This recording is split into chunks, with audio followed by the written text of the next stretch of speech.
हरे कृष्ण प्रभु जी, दंडवत प्रणाम। दंडवत। हरे कृष्णा, दंडवत प्रणाम प्रभु जी। हरे कृष्णा, दंडवत हरे प्रणाम कृष्णा प्रभु प्रभु जी। जी, दंडवत दंडवत प्रणाम। प्रणाम प्रभु जी। दंडवत। हरे कृष्णा प्रभु जी, हरे दंडवत कृष्णा प्रणाम। प्रभु जी, दंडवत प्रणाम। ओम हरे कृष्ण अज्ञानतिमिरन्धस्य दंडवत प्रणाम। ज्ञानाञ्जनशलाकया चक्षुरुन्मिलितं येन तस्मै श्रीगुरवे नमः। नमो विष्णुपादाय कृष्णप्रेष्ठाय भूतले श्रीमते भक्तिवेदान्तस्वामिनिति नामिने। नमस्ते सरस्वती देवी गौरवाणी प्रचारिणे निर्विशेषशून्यवादी पाश्चात्यदेशतारिणे। वाञ्छाकल्पतरुभ्यश्च कृपा सिन्धुभ्येव च पतितानां पावनेभ्यो वैष्णवेभ्यो नमो नमः। श्री कृष्ण चैतन्य प्रभु नित्यानंद श्री अद्वैत गदाधर श्रीवासदि गौरभक्तवृंद। हरे कृष्णा कृष्ण कृष्णा हरे हरे, हरे राम राम राम हरे हरे। हरे कृष्ण। तो सबका स्वागत है भक्ति शास्त्री कोर्स में। हम लोग श्री ईशोपनिषद इस ग्रंथ का अध्ययन कर रहे हैं। तो कल हम लोग नया विभाग उसको आरंभ किया है। ये है मंत्र 9, 10 और 11। ये 3 मंत्र का विभाग है जिसमें हमको भी जो अगर महाभागवत जो है उनका दृष्टिकोण को प्राप्त करना है तो फिर हमको क्या करना पड़ेगा। हमको भी जो है कुछ चीज़ें मालूमात होना चाहिए। तो उसमें सबसे पहला चीज़ है, हमको मालूम होना चाहिए कि विद्या क्या है, यानी कि सही विद्या क्या है, और तथाकथित विद्या यानी कि भौतिक विद्या क्या है, और तीसरा अविद्या क्या है। जब ये तीनों हमको मालूम होता है तो तब जाके जो है हम लोग वस्तुओं को यथार्थ देख सकते हैं। तो इसलिए अभी पहले ये जो मंत्र है इसमें विद्या के बारे में नहीं बता रहे, बाकी जो तथाकथित विद्या यानी कि जो भौतिक विद्या है या फिर अविद्या है उसके बारे में जो हमको इधर पहचान करा के दे रहे हैं। तो इधर बता रहे कि अविद्या क्या है। तो अविद्या जो है, जैसे इंग्लिश में बोलते हैं कि इग्नोरेंस इज ब्लिस, यानी कि अज्ञान में सुख है। लेकिन अज्ञान में कैसे सुख हो सकता है? तो अज्ञान में जो है कभी सुख नहीं हो सकता। तो इसलिए अविद्या जो है वो क्या है हमको मालूम होना चाहिए। कभी कभी क्या है, केवल सकारात्मक चीज नहीं, नकारात्मक चीजों को भी हमको मालूमात करना बहुत आवश्यक है ताकि हम उसको न करें। जैसे अगर कोई व्यक्ति गाड़ी जो है कार सीखने के लिए जाता है तो सबसे पहले उसको ब्रेक कहाँ है वो बताते हैं, क्योंकि अगर अचानक गाड़ी आरंभ हो गया तो फिर उसको मालूम पड़े कि कहाँ कैसे गाड़ी रोकना है, नहीं तो फिर गाड़ी खड्डे में चला जाएगा तो फिर मुश्किल हो जाएगा। तो इसी प्रकार से सबसे पहले जो नकारात्मक जो नेगेटिव है तो वो चीज़ हमको मालूम होना चाहिए। तो उसमें ये एक है अविद्या। जैसे ये मंत्र बता रहे कि जो व्यक्ति अविद्या का जो अनुशीलन करता है वो व्यक्ति जो है घोर अज्ञानमय क्षेत्र में जाता है। और जो तथाकथित विद्या वाला है वो तो उससे भी घातक है। वो खुद तो अंधकार में जा रहा है, दूसरों को भी अंधकार में ढकेल देता है। तो फिर अविद्या क्या है? भगवान सबका स्वामी है इसे भूलना। मानव इसे जितना भूलेगा उतना अंधकार में जाएगा। तो अंत में जो है भगवान ही स्वामी है। तो कृष्ण बोलते हैं सब कुछ मैं अध्यक्षेन प्रकृति सुई ते चराचरम। सब चर और अचर सबका जो है स्वामी जो है भगवान ही है, और सब कुछ भगवान से उद्भूत हुए। मत्त सर्वम प्रवर्तते इति मत्वा भजन्ते माम बुधा भाव समन्विता। तो भगवान जो है सबके स्वामी है। ये जो है व्यक्ति भूलता है, वो भूल गए इसलिए तो आया इधर। इसलिए भक्ति विनोद ठाकुर अपनी कविता में लिखते हैं, भूलिया तुम्हारे संसारी आसिया। संसारी क्यों आसिया, यानी कि क्यों आगे आपको भूल गया मैं। और जितना व्यक्ति भूलते जाता है उतना जो है उसका पतन जो है ज्यादा ज्यादा ज्यादा ज्यादा अंधकार में चला जाता है। तो ऐसे कहते हैं कि जब सबसे पहले जो है आध्यात्मिक जगत से जीव का पतन होता है तो सबसे पहले वो जो है उसको जीव तत्व का सर्वोच्च पद यानी कि ब्रह्मा जी बना देते हैं उनको। ऐसे तो अनगिनत ब्रह्मांड है, अनगिनत ब्रह्मांड में जो है अनगिनत ब्रह्मा बन सकते हैं, तो सबसे पहले उनको एकदम ऊंचा पद दे दिया। हाँ, अगर तभी जो है उसने भक्ति करके जो है निकल गया तो फिर निकल गया, अगर वो गड़बड़ कर दिया तो फिर जो उसका पतन पतन पतन पतन होते जाता है। जितना उसका जो है ज्यादा पतन होगा तो उतना जो उसको मुश्किल होगा। जैसे अगर कोई व्यक्ति खड्डे में जो है, बहुत गहरा खड्डा है, उसमें जो है केवल 10 फुट तक गिरा है तो फिर वो उठ के आ सकता है। अगर 100 फुट तक नीचे गिरा है तो फिर उसको जो है ऊपर जो है उठाना उतना आसान नहीं है। तो इसलिए भगवान सबका स्वामी है, इसको जितना व्यक्ति भूलता है तो फिर उतना जो है उसकी मुश्किलें बढ़ जाती है। और मानव इसे जितना भूलेगा उतना जो है वो अंधकार में जाएगा, जितना भूलेगा उतना अंधकार जो है उसका चलता रहेगा। तो उदाहरण, कम शिक्षित समाज की तुलना में तथाकथित शिक्षा की प्रगति की ओर जाने वाला भगवान विहीन विद्या जो है अधिक घातक है। तो इधर बता रहे हैं, कम शिक्षित समाज कम शिक्षित समाज का मतलब हम देख सकते हैं कि जो गांव के जो लोग हैं वो ये तथाकथित शिक्षा का जो प्रणाली है ज्यादा पढ़े लिखे नहीं है। तो बहुत सारे लोग अनपढ़ भी हो सकते हैं। हाँ, लेकिन ये आधुनिक शैक्षणिक दृष्टिकोण से वो लोग जो है अनपढ़ है, लेकिन व्यवहारिक दृष्टिकोण से जीवन कैसे जीना है उसके दृष्टिकोण से जो है वो लोगों ने पीएचडी कर लिया है। इसलिए पुराने जमाने में जो गांव में वगैरह लोग रहते थे तो उनको जो है ज्यादा पढ़ने का जो है कोई आवश्यकता नहीं था। आज भी जो है आप देखिए जो आधुनिक शिक्षण प्रणाली है उसमें जो है लोग पढ़ते हैं, तो सामान्यतः हम देखते हैं कि 99% लोगों को जो वो कॉलेज में जो पढ़ता है उसके अनुसार जो उसको जॉब नहीं मिलता। कभी कभी हम देखते हैं व्यक्ति जो है वो विज्ञान का विद्यार्थी है और वो जो है कॉमर्स में चला जाता है। इस प्रकार किसी का बोलो तो इतना साल हो जो व्यक्ति जो है शिक्षण प्राप्त किया है तो उसका जो है कुछ वो फायदा नहीं उठा पाता है। और सबसे बड़ी समस्या ये जो तथाकथित शिक्षा के प्रगति वालों का है, उनको लगता है कि वो कुछ तो प्राप्त किया है, हालांकि उनका जो है वो अम, शिक्षण में बोलो तो तथाकथित जो शिक्षा है उसको प्राप्त करने में वो लोग निपुण हैं, लेकिन जिंदगी के लिए जो शिक्षण चाहिए वो जो है उनको मालूम नहीं। जिंदगी तो छोड़ दीजिए, कैसे जिंदगी जीना है इसके बारे में भी उनको मालूम नहीं। वो हमेशा जो है गड़बड़ करते रहते हैं, भैया जो है अच्छा नहीं। और सबसे पहला जो है ये लोगों को संस्कार नहीं है, इसलिए संस्कृति नहीं है। हम देखते हैं जितना भी व्यक्ति ज्यादा पढ़ा लिखा है तो फिर वो जो है एक प्रकार का जो है प्रभुपाद जी उनको बोलते हैं कि पॉलिश्ड एनिमल्स। पॉलिश्ड एनिमल्स यानी कि एक प्रकार के जो है ये सुसंस्कृत प्राणी है, सुसंस्कृत जानवर। सुसंस्कृत बोले तो क्या वो कुछ संस्कृति तो है ही नहीं, लेकिन अपने आप को जो है वो कहते हैं कि हम सिविलाइज्ड है। और ये बोलते हैं कि अरे ये तो गांव का अनाड़ी आदमी है, लेकिन वो अनाड़ी नहीं, वो जिंदगी के खेल में वो खिलाड़ी है और बाकी अनाड़ी है। और हम देखते हैं कि जितना व्यक्ति जो है ये भौतिक शिक्षण लेते जाता है उसका जो है अहंकार बढ़ते जाता है। क्योंकि ये शिक्षण प्रणाली भी देखी है, जैसे जो फर्स्ट स्टैंडर्ड रहता है स्कूल में उधर जो है कई सारे बच्चे आ जाते हैं। फिर उसके बाद जो है फिल्टर चालू हो जाता है, सेकंड में कम, थर्ड में कम, फोर्थ में कम, इस प्रकार से जो है 10th तक आने वाले जो है लोग बहुत कम रहते हैं। फिर 10वीं के बाद जो कॉलेज में आने वाले वो कम है, इसलिए जो है प्राथमिक पाठशालाएं ज्यादा रहते हैं, केजी स्कूल जो है वो ज्यादा रहता है, लेकिन पीजी वाला स्कूल बहुत कम रहता है। तो अगर कम लोगों में से ये व्यक्ति जो है उसको पास कर लिया है तो फिर उसको जो है घमंड आने ही वाला है। फिर बाद में जो है वो किसी का नहीं सुनेगा। क्यों? क्योंकि उसको लगता है कि मैं अपने बलबूते पे खड़ा हो गया हूं, तो मुझे किसी के सामने झुकने की कोई आवश्यकता नहीं है। फिर यही जो उसका जो मनोवृत्ति है वो भगवान के सामने भी आता है।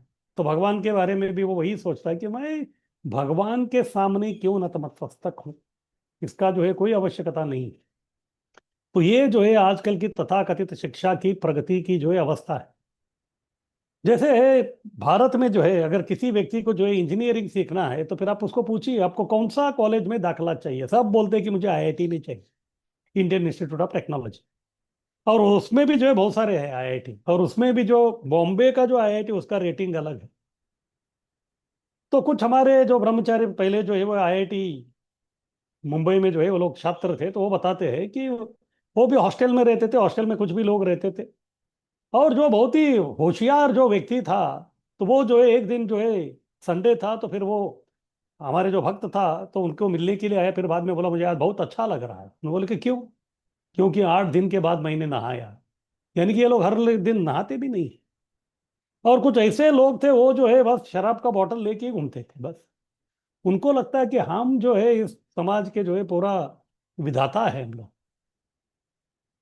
इस प्रकार से इनका चलता है। फिर बाद में भी पाश्चात्य देश के जो है उधर क्या कहना। तो अभी भारत में जो है अगर बच्चा जो है स्कूल में जा रहा है तो फिर माँ उसको पूछती है कि सब ले लिया क्या, तुम लिखने के लिए पेन ले लिया क्या। तो इसी प्रकार से पाश्चात्य देश में माँ जो है बच्चे को पूछती है पेन नहीं गन लिया क्या। तो ये अवस्था है अभी। लेकिन अभी जो है हम भी जो है तरक्की कर रहे हैं, भारतीय भी। तो तरक्की जो है इसी इसमें भी कर रहे हैं। इसीलिए हम देखते हैं कि कोई किसी का सुनता नहीं है, सब अपने अपने जो है इसमें सब लगे हुए हैं। फिर बाद में ये लोग जो है आते हैं बाहर, फिर उसके बाद जो है संस्कृति कुछ मालूम नहीं है, आसुरी तरह का जो है प्रवृत्ति में ये लोग रहते हैं। और जो है आजकल फ्री मिक्सिंग ज्यादा है लोगों का, फिर बाद में जो है अबॉर्शन भी ज्यादा होता है, गर्भपात। तो गर्भपात जो है उनको कुछ लगता ही नहीं, उनको ये लगता ही नहीं कि गर्भ के अंदर जो है वो एक कोई जीव है। उनको लगता है कि वो जो है जैसे नाखून काटते हैं ना, नाखून कट गया तो उनको तो कुछ लगता नहीं, तो इस प्रकार से उनको लगता है कि भ्रूण हत्या करना जो है उस प्रकार से है, तो उधर तो कुछ है ही नहीं।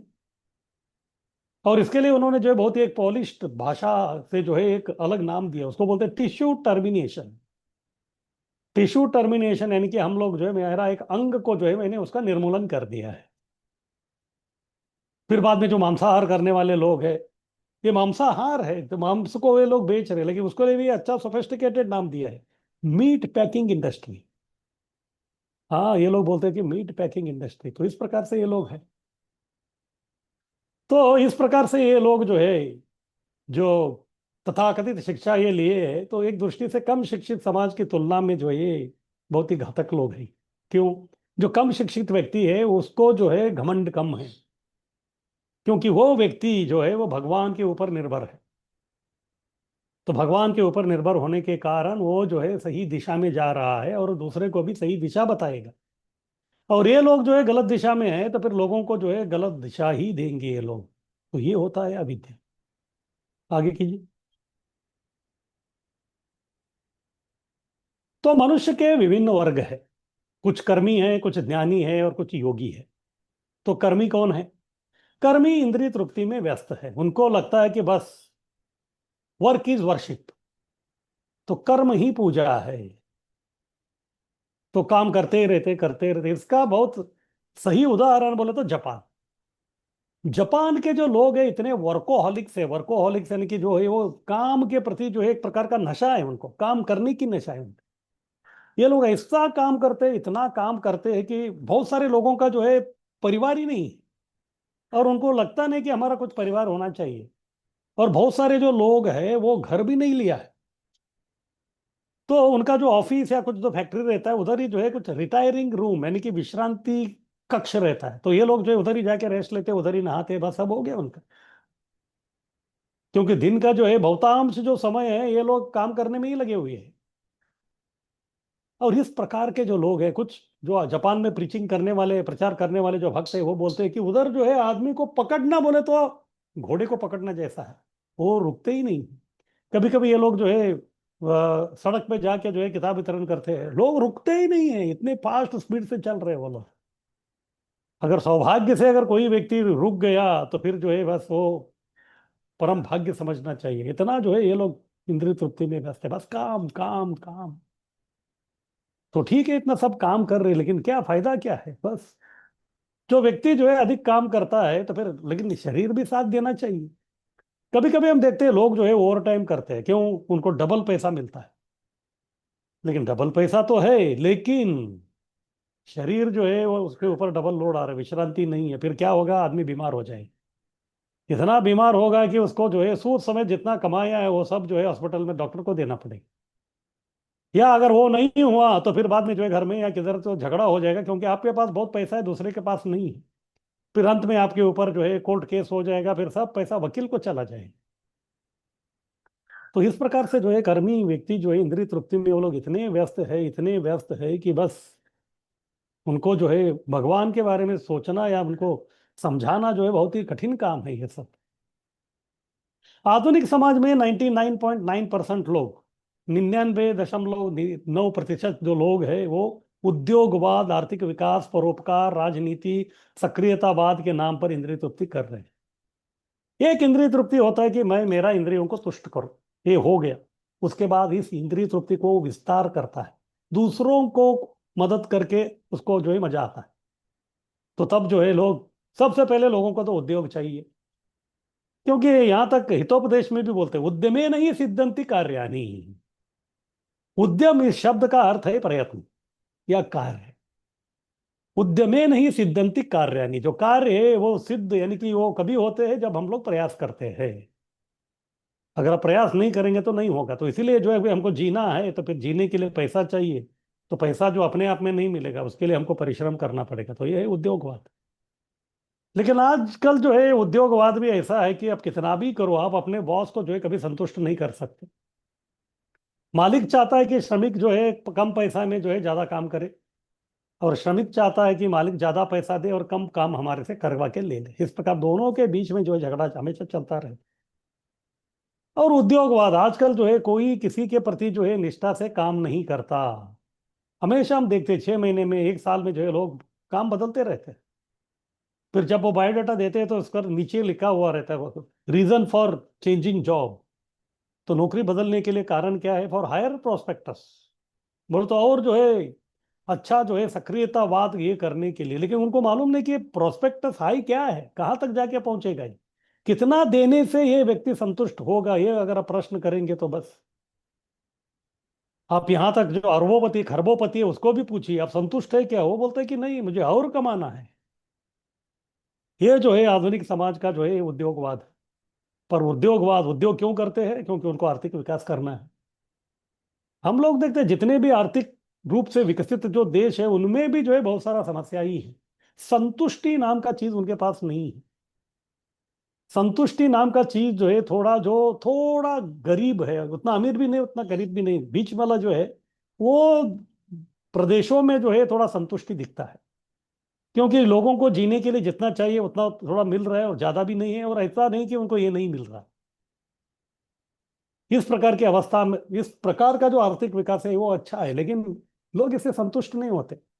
आर्थिक विकास ठीक है, लेकिन विकास कब तक, कहाँ तक? वो जो है एक बेंचमार्क, एक सीमा जो है वो नहीं कर पाते, इसीलिए करते रहते, काम करते रहते। तो ठीक है, उद्योग यानी कि जो है आप जो है उद्योगपति ही बन गए, यानी कि बहुत बड़े जो है आप इंडस्ट्रियलिस्ट बन गए, और इतना आर्थिक विकास किया, इतना आर्थिक विकास किया कि आपके पास बहुत सारा पैसा है। फिर आजकल जो है गवर्नमेंट के रूल के अनुसार जो है आपके पास जो है कुछ CSR होना चाहिए। तो CSR यानी कि कम्युनिटी सर्विस रिजर्व फंड है वो। बोलो तो समाज के लिए जो आपको कुछ करना है, आपका मुनाफे का कुछ प्रतिशत तो देना पड़ता है। फिर ये लोग लग जाते परोपकार में। तो वो पैसे से, क्योंकि वो तो देना ही है उनको, इसीलिए जो है बस हाँ, ये एक इंडस्ट्री की तरफ से ये और ये इंडस्ट्री की तरफ से ये, वो अपने इच्छा से नहीं कर रहे, वो जबरदस्ती करना पड़ता है उनको, क्योंकि सरकार के नियम ही वैसे है। फिर बाद में उसको लगता है कि मैं तो अभी समाज में जो है इतना सा परोपकार करने के बाद जो है बहुत ही गण्य व्यक्ति बन गया हूं, तो फिर मैं क्यों ना राजनीति में चला जाऊं। फिर जो है वो राजनेता बनना चाहता है, और ऊपर का लेवल। इस प्रकार से हमेशा जो है सक्रियतावाद कुछ ना कुछ क्रिया जो है करना चाहता है। और इस प्रकार के अलग अलग प्रकार के जो वाद है, ये वाद जो है ज्यादातर विवादी होता है, यानी कि झगड़ा। इसके नाम पर वो लोग इंद्रिय तृप्ति करते रहते हैं। और जितने भी ये वाद क्यों ना आए, कोई भी वाद जो है व्यक्ति को जो है वो संतुष्ट नहीं कर सकता। इस प्रकार से जो है कर्मी लोगों का जो है इंद्रिय तृप्ति कितने भी करेंगे तो वो कभी संतुष्ट नहीं होते। आगे की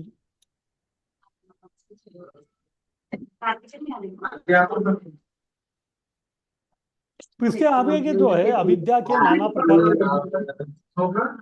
के। हाँ, डॉक्टर महेश जोशी।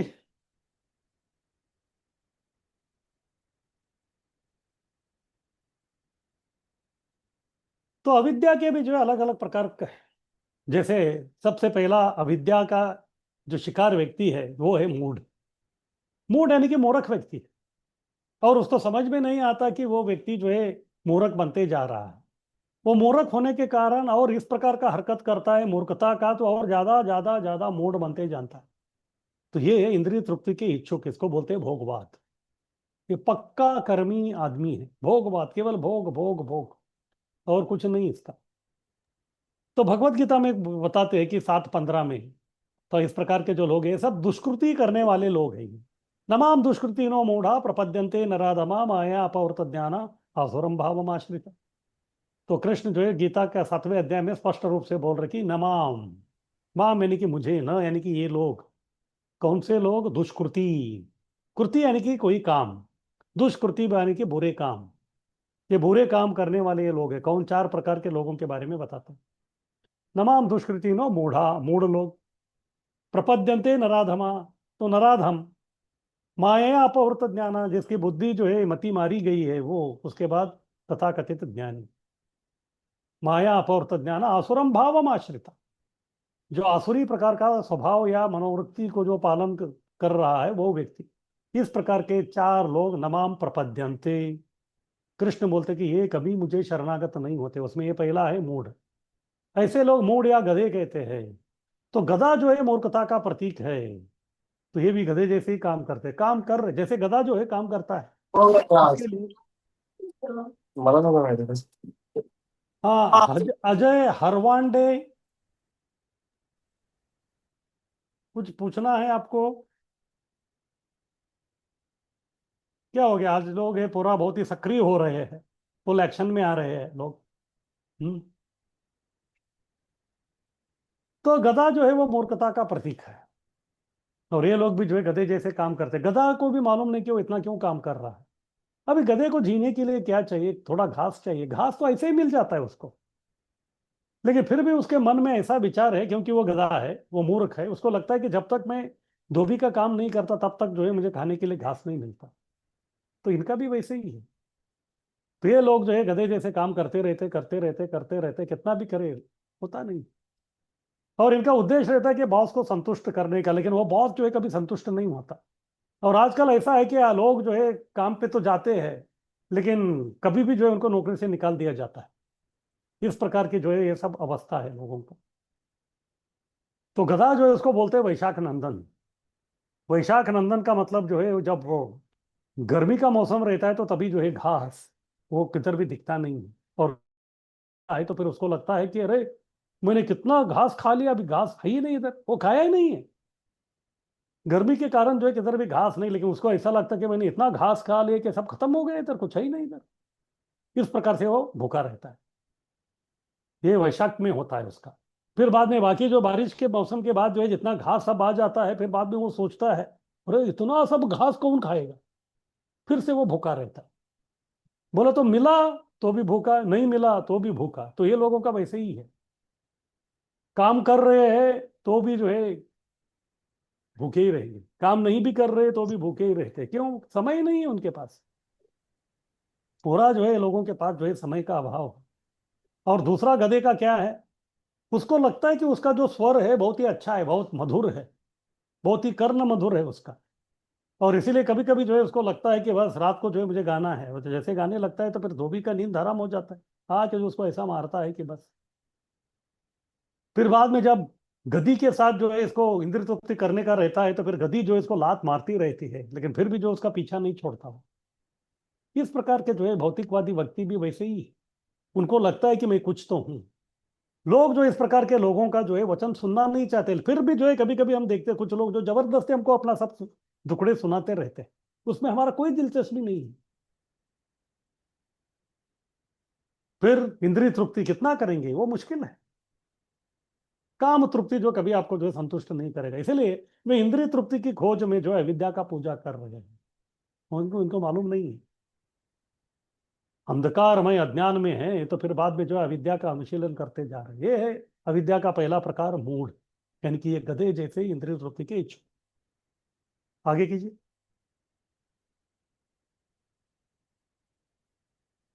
दूसरे हैं अविद्या के शिक्षक। ये लोग नास्तिकवाद का प्रचार करते हैं। आजकल हम देखते हैं जितने भी जो शिक्षक है वो तो केवल बस आपको, ये एक प्रकार के किताबी कीड़े हैं। तो आजकल के जो शिक्षक है वो किताब में जो है वही आपको सुनाएंगे, उसका जो है उनको साक्षात्कार नहीं।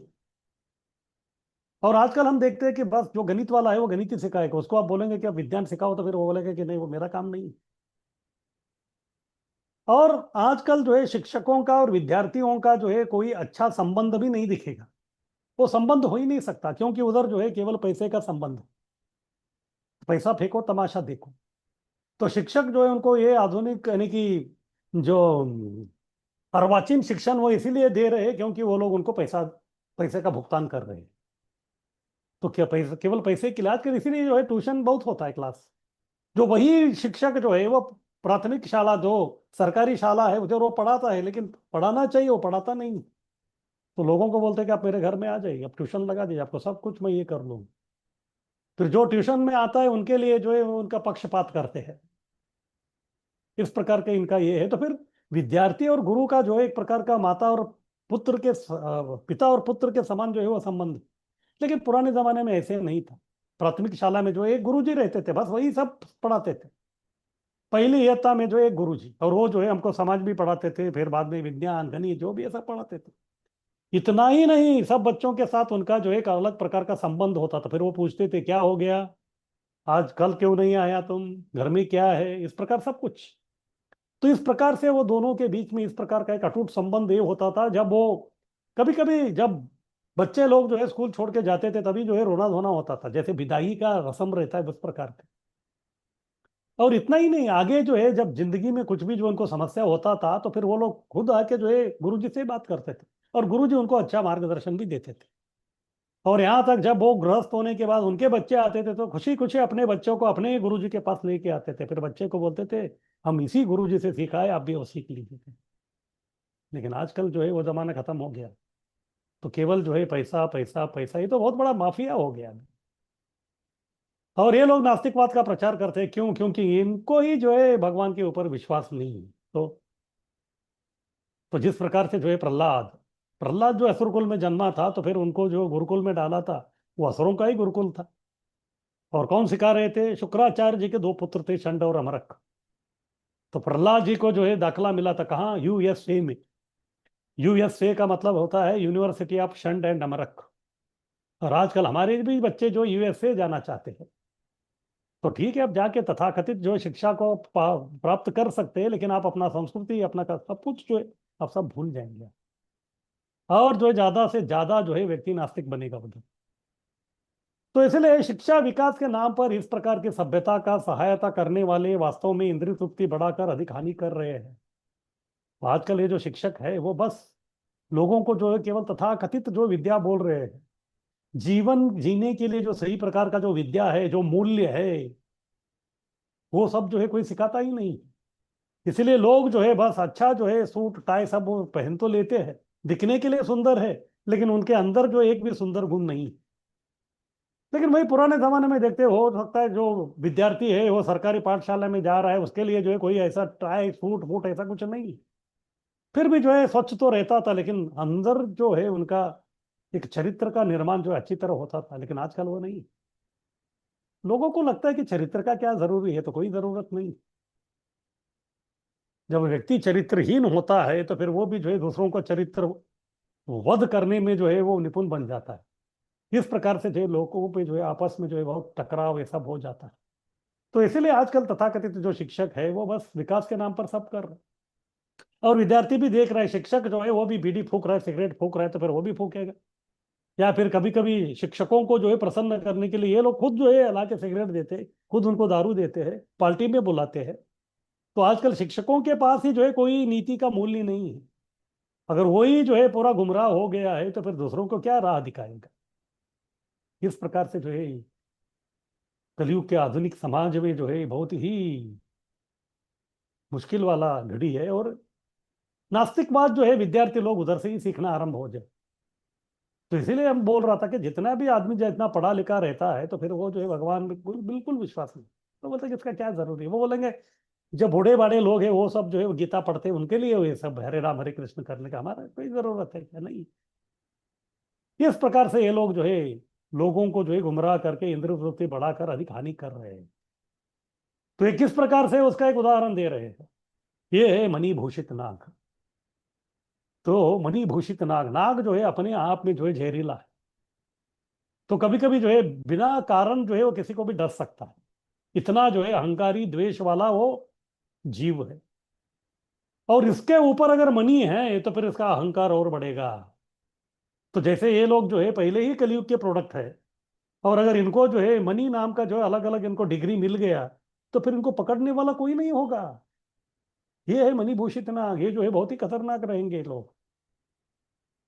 तो इसीलिए जो है मार्टिन लूथर किंग थे अमेरिका के क्रांतिकारी, तो उन्होंने बोला we have guided missiles, but unfortunately the guided missiles are in the hands of misguided leaders. Guided missile यानी कि ये जो अस्त्र रहते हैं इनका अलग अलग प्रकार के, तो ये जो है पूरा प्रिसाइजली बराबर उधर ही जाके जो है वो आक्रमण करते हैं, बराबर टारगेट।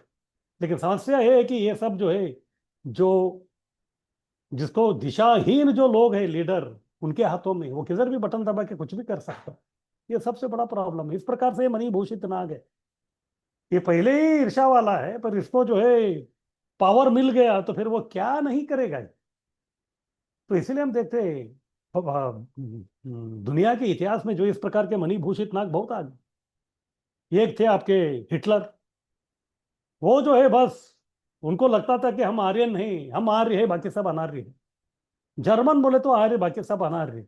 इस प्रकार उसका ये था। फिर उसका चिन्ह जो है स्वस्तिक था, लेकिन स्वस्तिक जो हम लिखते हैं वो यस टाइप का दिखता है, लेकिन उसका वो उल्टा था। उल्टा स्वस्तिक आप ये करेंगे तो फिर वो विनाश का प्रतीक है। इसलिए जो है वो उल्टा स्वस्तिक उसका निशाना था और हमेशा जो है विनाश करता था। फिर अंत में जो है बस खत्म हो गया। फिर उसके बाद ऐसे ही कई सारे लोग थे, नेपोलियन था, अलेक्जेंडर था, तो कहाँ है अभी वो लोग? नहीं किधर। फिर युगांडा का एक अध्यक्ष था, उसका नाम था ईडी अमीन। वो तो पूरा नरभक्षक था, अपनी प्रजा को काट के खाता था। इस प्रकार के ये मणिभूषित नाग है।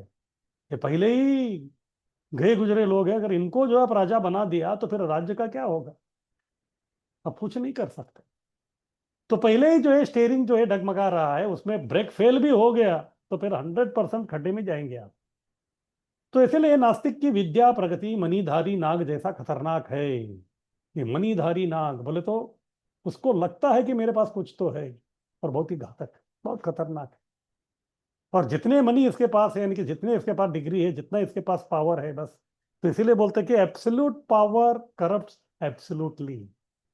अगर उसके पास ज्यादा से ज्यादा शक्ति है, ताकत है, और वो व्यक्ति दिशाहीन हो गया है, तो फिर जो है भगवान ही बचाए उसको। आगे कीजिए। दूसरा है श्रृंगार किया हुआ शव। तो ये है हरिभक्त सुधोदय करके ग्रंथ है। ये हरिभक्ति सुधोदय में केवल दो लोगों का चरित्र है। एक है प्रहलाद महाराज का और एक है ध्रुव महाराज का। जैसे चैतन्य महाप्रभु भी हमेशा जगन्नाथ पुरी में जब गदाधर पंडित के साथ बैठ के भागवत पढ़ते थे, तभी ये दोनों का ही कथा सुनते थे। प्रहलाद महाराज वो हो गया तो ध्रुव महाराज, वो हो गया तो प्रहलाद महाराज, ऐसे ही चलता था। इस प्रकार हरिभक्ति सुधोदय में जो है ये श्लोक है। तो इस श्लोक में जो ऐसे बोलते हैं कि भगवत भक्ति हीनस्य जाति शास्त्र जपस तपस अप्राप्तस्येन देहस्य मंडनम लोकरंजनम। मंडनम लोकरंजनम, तो इसका मतलब क्या है?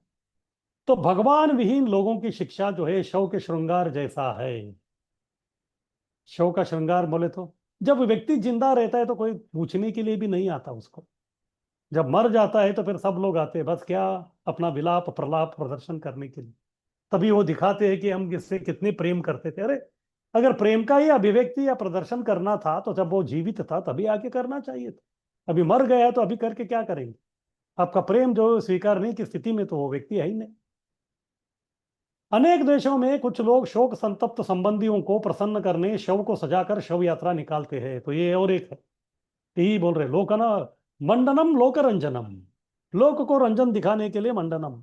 इस प्रकार अलग अलग हरकत ये लोग सब करते हैं। लेकिन इसका कुछ मतलब है क्या? शव को जो है आप सोने के आभूषण से, रेशम के कपड़ों से, इत्र वित्र सब लगा के उसका सजाएंगे तो फिर कुछ मतलब है क्या? कुछ मतलब नहीं है उसका। फिर भी जो है लोग शव यात्रा निकालते हैं, और कुछ लोग जो है सोने के चांदी के सिक्के भी फेंकते हैं, सब करते हैं। अरे मरने के बाद वो करके क्या करेंगे? तो मरने के बाद जो कुछ है नहीं। इसलिए जो अलेक्जेंडर जब निकल गया तो तभी उन्होंने बोला था कि जब मैं मरता हूं तो मेरा हाथ जो है कब्र से बाहर होना चाहिए, हाथ दिखना चाहिए सब लोगों के। कि जब ये सिकंदर ये आजम अलेक्जेंडर द ग्रेट जब गया तो कुछ लेके नहीं गया। फिर उनका ये भी था कि जब मेरा शव का जनाजा निकलेगा तो उसको जो है उठाने के लिए डॉक्टर लोग चाहिए। केवल डॉक्टर लोग जो है मेरा जनाजा निकालेंगे। क्यों? क्योंकि डॉक्टर को ये मालूम होना चाहिए कि वो जो है किसी को वो जीवन दान नहीं दे सकता, और कुछ संपत्ति भी वो जो है बिल्कुल लेके नहीं गए। ये सब इस प्रकार शव यात्रा का कुछ मतलब नहीं। और यहाँ तक हम देखते हैं कि जो क्रिश्चियन कम्युनिटी है तो उनका जो है वो ग्रेव यार्ड जो स्मशान रहता है, तो जब वो उसको तो कॉफिन में लेके आते, कॉफिन का जो है कॉस्ट कितना है वो लकड़ी का, उसके लिए जो बहुत पैसा लगता है। और वो भी जो है उसमें भी अलग लगता है, वो कितना अच्छा कॉफिन लेके आए, इतना वैल्यू वाला, हाँ, इतना महंगा वाला लेके आ रहे। कुछ मतलब है क्या? कुछ मतलब नहीं उसका। और यहाँ तक जब वो कॉफिन यानी कि जो शव पेटी रहता है तो उसको वो लेके आते हैं कहाँ? उधर उनका एक प्रेयर हॉल रहता है तो उधर लेके आते हैं। लेकिन प्रेयर हॉल के बगल में जो एक छोटा सा कमरा रहता है, सबसे पहले उसको उधर रखते हैं, और उधर जो है कुछ एक्सपर्ट लोग रहते हैं। और सामान्यतः हम देखते हैं जो भी भौतिकवादी व्यक्ति जो है जब मरता है तो वो इतना भयभीत रहता है, तो चेहरे में उनका भय को हम लोग देख सकते हैं। तो ये लोग जो उधर जो लोग रहते हैं वो एक्सपर्ट रहते हैं, वो जो है कुछ तो ऐसा ऐसा करके जो है चेहरे पे जो है एक प्रकार का एक हंसी स्माइल वो लेके आते हैं। उसके लिए काफी पैसा देते हैं लोग, फिर उसको हॉल में लेके आते हैं, सब लोग उसका अंतिम दर्शन करते हैं। फिर बाद में जैसे देखते हैं कि चेहरे में जो है एक बनावटी, उसको प्लास्टिक स्माइल बोलते हैं, एक बनावटी जो है एक मंदस्मित दिखता है, फिर लोग बोलते हैं कि अरे इतना अच्छा हंसते हंसते चला गया ये। कि अरे हंसते हंसते कोई नहीं जाता। बच्चा जो है, कल हम लोग चर्चा कर रहे थे, रोते रोते ही आता है और जाते जाते रोते ही जाता है। इस रोने के बीच में जो है ये दुखालयम शाश्वतम है, तो फिर इधर जो है हंसना कहाँ है? हंसना तो है ही नहीं। हंसना जो है जिंदगी का जो एक हंसी बन के रह जाती है, लेकिन लोगों को जो है कुछ समझ में नहीं आता। इस प्रकार लोग जो है लोग व्यक्ति मरने के बाद भी जो है लोगों को ठगते हैं। लोगों को लगता है कि अरे कितना अच्छा इसका ये लोगों ने देखभाल किया, देखो हंसते हंसते चल गया। लेकिन कुछ मतलब है क्या? उसका कुछ मतलब नहीं। तो इसी प्रकार से अगर कोई व्यक्ति जो है वो केवल भक्ति छोड़ के जो है बाकी सब कर रहा है, जपस तपस सब कर रहा है, तो इस प्रकार का व्यक्ति का जप और तप का क्या मतलब? क्योंकि वो भगवान को प्राप्त नहीं कर रहा है। वो मंडनम लोकरंजनम, यानी कि वो केवल शव को श्रृंगार करने जैसा है। तो इसीलिए अनेक देशों में कुछ लोग शोक संतप्त संबंधियों को प्रसन्न करने शव को सजाकर शव यात्रा निकालते हैं।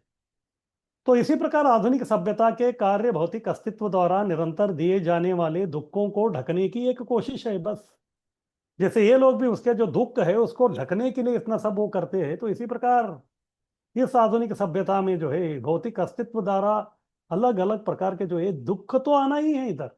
और जितना व्यक्ति जो है भौतिक स्तर पर रहेगा उसको उस दुख का जो है असर ज्यादा होगा उसका, क्योंकि उसको मालूम नहीं किस प्रकार से जो है सुख को प्राप्त करना है।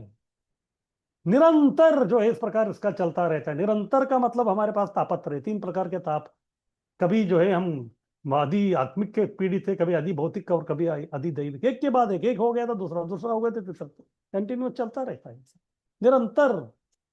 लेकिन व्यक्ति जो है कभी इसको प्रदर्शित करना नहीं चाहता। लोग जो है अपने दुखड़े जो है किसी को सुनाना नहीं चाहते। कभी कभी लोग पूछते हैं तो कैसे हैं आप? अगर कोई व्यक्ति जो है अभी आईसीयू से बाहर आया तो उसको आप पूछिए कैसे है, तो वो बोलेगा कि हाँ मैं अच्छा हूँ। कोई अपना जो है दुखड़ा सुना नहीं चाहता, सब लोग जो है ढकना चाहते हैं। तो वही वो फिर से वही 5 पैसे का सर्कस जैसा है। तो 5 पैसे का सर्कस देखने के लिए कोई आया, लेकिन उधर नियम ऐसा था कि एक बार एक ही व्यक्ति अंदर जाता है। जब वो व्यक्ति अंदर गया तो उधर एक व्यक्ति जो उसको मारता था, फिर बाद में उसको बोलता था कि तेरा बाप भी कभी 5 पैसे का सर्कस देखा है। वो इतना मार खाता था, लेकिन जब बाहर निकलता था तो अपने आप को जो है ठीक करके आता था। फिर दूसरे लोग पूछते थे कि अरे भाई कैसा है सर्कस? वो बोले कि अरे बहुत अच्छा बहुत अच्छा। ये बेचारा दूसरा भी गया, वो भी मार खाया। जितने भी आए, कोई भी व्यक्ति उसने माया से कितना लात खाई है, कितना मार खाया है, वो कभी बोलते नहीं। अपने दुखों को जो है ढकने का ये लोग हमेशा कोशिश करते रहते हैं, लेकिन इसका कुछ मतलब नहीं। जैसे अगर किसी व्यक्ति को जो है कोई फोड़ी हो गया है तो जो है दर्द होता है या जलता है, तो फिर वो क्या कहता है, फू फू करके जो है थोड़ा ठंडा हवा फूकता है, तो थोड़ा समय के लिए वो अच्छा लगता है, लेकिन उसका वो इलाज नहीं है। उसका इलाज ये है कि उसको फोड़ दो, उसके अंदर का जो कचरा है सब निकाल दो। वो तो करना ही पड़ेगा, ऑपरेशन करना। हमारे जो अनर्थ है उसको जो है ऑपरेशन करके निकालना जो है बहुत आवश्यक है। अगर आप उसको ढकते रहेंगे वो हमको ही खाते रहेगा वो। अगर अंदर जो वायरस है तो उसको जो है हमको निकालना पड़ेगा, नहीं तो फिर वो जैसे इतना बड़ा जो है वट वृक्ष रहता है, अगर उसको जो अंदर से दीमक लग गया तो फिर वो कभी भी गिर सकता है। इस प्रकार से जो दुख जो है एक प्रकार का दीमक जैसा है, उसको कितना आप ढोकने की कोशिश करेंगे वो हमको ही निगलते रहेगा वो। आगे कीजिए।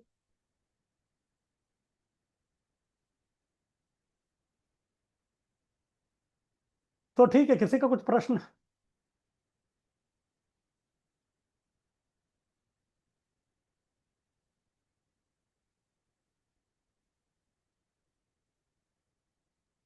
अगर आप अनम्यूट नहीं कर पा रहे हैं तो फिर आप हाथ ऊपर कीजिए, तो आपको अनम्यूट किया जाएगा।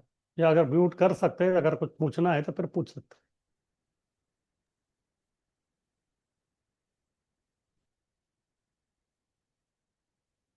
तो किसी का कुछ प्रश्न? तो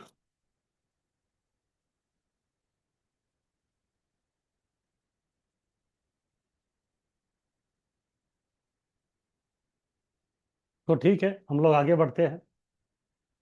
तो आगे और एक उदाहरण है इसका, ये है लौकिक शिक्षक। इनको बोलते हैं वेदवाद रथा। वेदवाद रथा, रथा यानी कि आसक्त। और वाद किसके बारे में बात करेंगे? वेदों के बारे में। बोले तो अलग अलग प्रकार के वेद पढ़े हैं ये लोग, यानी कि वेदों का श्लोक मालूम है, उसको जिंदगी में कभी आत्मसात नहीं किया है, और उसी के ऊपर हमेशा वाद करते रहते हैं। और ये वाद करने में ही इनके आसक्ति है। उसका जो अर्थ बिल्कुल कुछ मालूम नहीं है, इसको बोलते हैं वेदवाद रथा। और ये लौकिक शिक्षक भी इसी प्रकार के हैं। इस प्रकार का उदाहरण कृष्ण लीला में देखते हैं हम लोग। जब कुछ जो उधर के जो ब्राह्मण थे, वो याज्ञिक ब्राह्मण थे, हमेशा यज्ञ करते थे। तो यज्ञ तो करते थे, वेदों में पारंगत थे, लेकिन फिर भी जो है भगवान कौन है उनको मालूम नहीं था। और उनके सौभाग्य ऐसा था कि एक दिन जो है कृष्ण बलराम स्वयं जो है अपने दोस्तों को उनकी तरफ भेज दिया, जाइए उधर जो है, अगर आपको भूख लगा है तो फिर बोलिए कि हमारे नाम पे जो है आप कुछ दे दो करके। लेकिन उन्होंने ना बोल दिया। अभी देखिए, ये यज्ञ कर रहे थे, लेकिन यज्ञ पुरुष, असली यज्ञ पुरुष कौन है वही उनको मालूम नहीं है, किनके लिए कर रहे हैं। और कभी कभी जब व्यक्ति यज्ञ करता है तो फिर वो यज्ञ जो है देश काल पात्र के अनुसार जो है सही होना चाहिए, तब जाके जो है यज्ञ पुरुष प्रकट होंगे। फिर वो जो है आपका जो भी है वो स्वीकारेंगे, फिर आपको जो है वरदान देंगे। ये कभी होता है जब पूर्णाहुति हो जाता है, पूरा यज्ञ संपन्न होने के बाद यज्ञ पुरुष आ सकता है। लेकिन अभी इनके सौभाग्य देखिए, अभी तक यज्ञ पूरा नहीं हुआ था। जो यज्ञ पुरुष थे, कौन? कृष्ण, वो स्वयं जो है मांगने के लिए भेज दी। लेकिन इनको बिल्कुल समझ में नहीं आया। जिस व्यक्ति के प्रति, जो यज्ञ पुरुष के प्रति वो जो यज्ञ कर रहे थे, वही जो है बीच में ही आके वो जो है बस उनके ऊपर कृपा करना चाहता था। इनको समझ में नहीं आया। उन्होंने बोला कि नहीं, आपको नहीं दे सकते। क्यों? अभी तक हमारा पूजा खत्म नहीं हुआ है। ये होते लौकिक शिक्षक। इनको जो असलियत बिल्कुल मालूम नहीं होता क्या है। लेकिन वही उनके जो पत्नियां थी, हाँ, याज्ञिक ब्राह्मण की पत्नियां, वो तो अनपढ़ थी। तो वो किसमें अनपढ़ थी? वेदों में अनपढ़ थी, लेकिन उनको मालूम था कि कृष्ण कौन है। तो इसलिए उन्होंने तुरंत जो है सब दे दिए। तो इस प्रकार से जो लौकिक शिक्षक है, वो जो है केवल अपनी शिक्षा के बारे में और अपना जो पांडित्य है उसी के बारे में जो लोग आसक्त रहते, लेकिन उसका जो उनके जीवन में 1% का भी जो कुछ फायदा नहीं रहता। यह लोग केवल इंद्रिय तृप्ति का शिक्षा देते हैं। तो जैसे हम लोग आजकल हम देखते हैं, लोग जो है इतना बड़ा बड़ा डोनेशन दे के जो इंजीनियरिंग के लिए जाते हैं, या फिर मेडिकल में जाते हैं, अलग अलग इसमें जाते हैं। क्यों? क्योंकि आगे जाके अच्छी तरह से वो इंद्रिय तृप्ति कर सके। एक प्रकार का बिजनेस है, एक प्रकार का इन्वेस्टमेंट है ये बस। अभी मैंने पैसा दिया, या फिर कभी कभी जो है लोग कुछ तो डिग्री हासिल करते हैं, फिर बाद में उनको नौकरी चाहिए, कौन सा इंस्पेक्टर का नौकरी चाहिए, उसके लिए जो लाखों रुपए देते हैं। फिर उसके बाद जो है वो पैसा वसूल करने के लिए जो है उसको जो है घूस लेना ही पड़ता है, उसको जो पैसे लेना ही पड़ता है। तो इस प्रकार ये केवल जो है एक बिजनेस है पूरा। जो है इस प्रकार लोग इंद्रिय तृप्ति का जो शिक्षा प्राप्त करके इंद्रिय तृप्ति ही सब कर रहे हैं। उनको जो है दुनिया से, लोगों से कोई लेना देना नहीं। सब लोगों का जो है केवल पैसा पैसा पैसा, वही है उनका। पर इंद्रिय के ऊपर मन, उसके ऊपर बुद्धि, उसके ऊपर आत्मा है, तो ये वो नहीं समझते। केवल इंद्रिय तृप्ति बस। इंद्रियों के ऊपर सूक्ष्म जो मन है, और मन के ऊपर जो है उसको कंट्रोल करने के लिए बुद्धि है, और बुद्धि के परे, हाँ, ये पूरा स्थूल शरीर और सूक्ष्म शरीर के परे जो है हमारा निज स्वरूप है, वो है हमारा आत्मा। लेकिन वो कभी नहीं समझते और किसी को इसके बारे में बोलते भी नहीं। अभी देखिए, जब कुरुक्षेत्र का युद्ध चल रहा था तो तभी जो है अर्जुन पूरा विषाद में आ गया। और ऐसा है कि जब व्यक्ति जो है विषाद दुखी होता है तो फिर उसको जो अपने गुरु के पास जाना चाहिए, या गुरु की सहायता तभी जो उसके शिष्य के लिए बहुत आवश्यक रहता है। जैसे व्यास देव जी जो इतना सब साहित्य लिखने के बाद जो है वे बहुत ही दुखी थे, तो तब जो है उनकी मदद करने के लिए उनके गुरु महाराज नारद मुनि आए। तो इसी प्रकार अभी जो है कौन? अर्जुन, वो दुखी है। तो फिर अभी उनका दुख मिटाने के लिए कौन आना चाहिए? उनके गुरु। और किसके गुरुकुल में सीखा उन्होंने? द्रोणाचार्य। लेकिन वो द्रोणाचार्य के पास नहीं गए। क्यों? क्योंकि द्रोणाचार्य लौकिक शिक्षक, द्रोणाचार्य जो है वो केवल लौकिक शिक्षक थे। और वो भी जो है केवल पैसे के लिए शिक्षा दे रहे थे। जैसे हम जानते हैं कि उनका जो पुत्र था अश्वत्थामा, तो उनको वो बच्चा था तो उसको जो है दूध देने के लिए भी उनके पास कुछ नहीं था। फिर वो द्रोणाचार्य की जो पत्नी थी, कृपाचार्य की बहन कृपी, वो जो है आटे का जो है पानी खिलाती थी उसको, ये बेचारे को मालूम नहीं क्या है करके। और ये जब द्रोणाचार्य जी ने देखा तो उनको अच्छा नहीं लगा ये सब। फिर बाद में जो है उनके गुरुकुल के जो है मित्र थे द्रुपद, उनके पास गए, लेकिन उन्होंने उनको अपमानित कर दिया। मित्रता जो है बराबरी में होना चाहिए करके। फिर बाद में उन्होंने शपथ लिया कि अभी इनको मैं सबक सिखाऊंगा। इसलिए वो राह देख रहे थे, तो फिर जो है अचानक वो हस्तिनापुर के पास में आए थे, तभी जो है उन्होंने देखा कुछ बच्चे खेल रहे थे।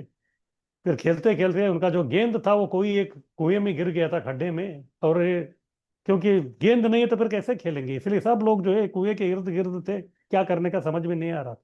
तो तभी द्रोणाचार्य जी ने आए, उन्होंने देख लिया।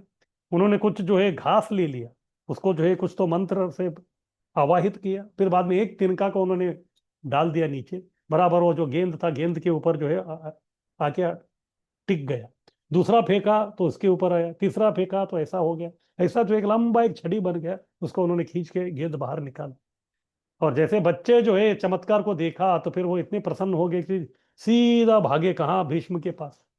फिर जाके बोल दे कि हमने जो है दादाजी दादाजी इस प्रकार ये देखा करके। और ये भीष्म भी जो है सोच रहे थे, ये बच्चों को जो है किधर गुरुकुल में भेजने से अच्छा है घर में ही जो है बहुत सारे विद्यार्थी है, तो इधर ही हम लोग होम स्कूलिंग क्यों ना करें। लेकिन एक शिक्षक की खोज में थे। लेकिन जैसे इन्होंने ये सुना, उनको समझ में आ गया कि ये व्यक्ति कौन है, द्रोणाचार्य। फिर खुद आए, फिर उनका जो उन्होंने स्वीकार कर लिया। फिर उनको राजाश्रय मिल गया, तो फिर उनको पैसा मिलता था, तो उसके लिए वो सब शिक्षण दे रहे थे। ये सब जो है लौकिक शिक्षक है। इसीलिए जो है जब अर्जुन के जीवन में जो है सही प्रकार का जब समस्या आ गया, तो फिर ये लौकिक शिक्षक द्रोणाचार्य के पास वो नहीं गए। अपने मित्र कृष्ण जो थे उन्हीं को जो है उन्होंने कृष्णम वंदे जगत गुरु, उनको जो है वो शरणागत हो गए। तो इस प्रकार के ये लौकिक शिक्षक, ये बस पैसा और अपनी प्रति आ सकता है। और कल हम लोग चर्चा कर रहे थे शुक्राचार्य जी के बारे में, वो भी एक अलग प्रकार का लौकिक शिक्षक है, उसको जो है केवल पैसा चाहिए। अभी देखिए, अभी का जो शिक्षण का सिस्टम और पुराना गुरुकुल का सिस्टम, उसमें जमीन आसमान का फर्क है। तो गुरुकुल के सिस्टम में कैसा होता था कि जो छात्र है उसको जो है अनुमति मिल जाता था, प्रवेश मिल जाता था, तभी जो है उसके पास से एक फूटी कौड़ी भी नहीं लेते थे। और यहाँ तक जो गुरुकुल में जितने भी जो बच्चे रहते थे, उनके पालन पोषण का जो है भार है वो गुरु ही देखते थे सब कुछ। उनके लिए जो वो पिता समान थे। फिर बाद में जब उनका पूरा जो है जो विद्याभ्यास है वो सब संपन्न हो जाता था, तभी जो है लोग गुरु दक्षिणा देते थे। तो गुरु दक्षिणा बाद में आता था। पहले उनके जीवन में जितने भी जो प्रश्न है उसका उत्तर, उत्तर के बाद दक्षिणा, ऐसा था। लेकिन आजकल बिना दक्षिणा, बिना डोनेशन आपको किधर भी एंट्री नहीं मिलता, एडमिशन सीट बिल्कुल नहीं मिलता। ये सब जो है लौकिक शिक्षक का ये सब सिस्टम है ये।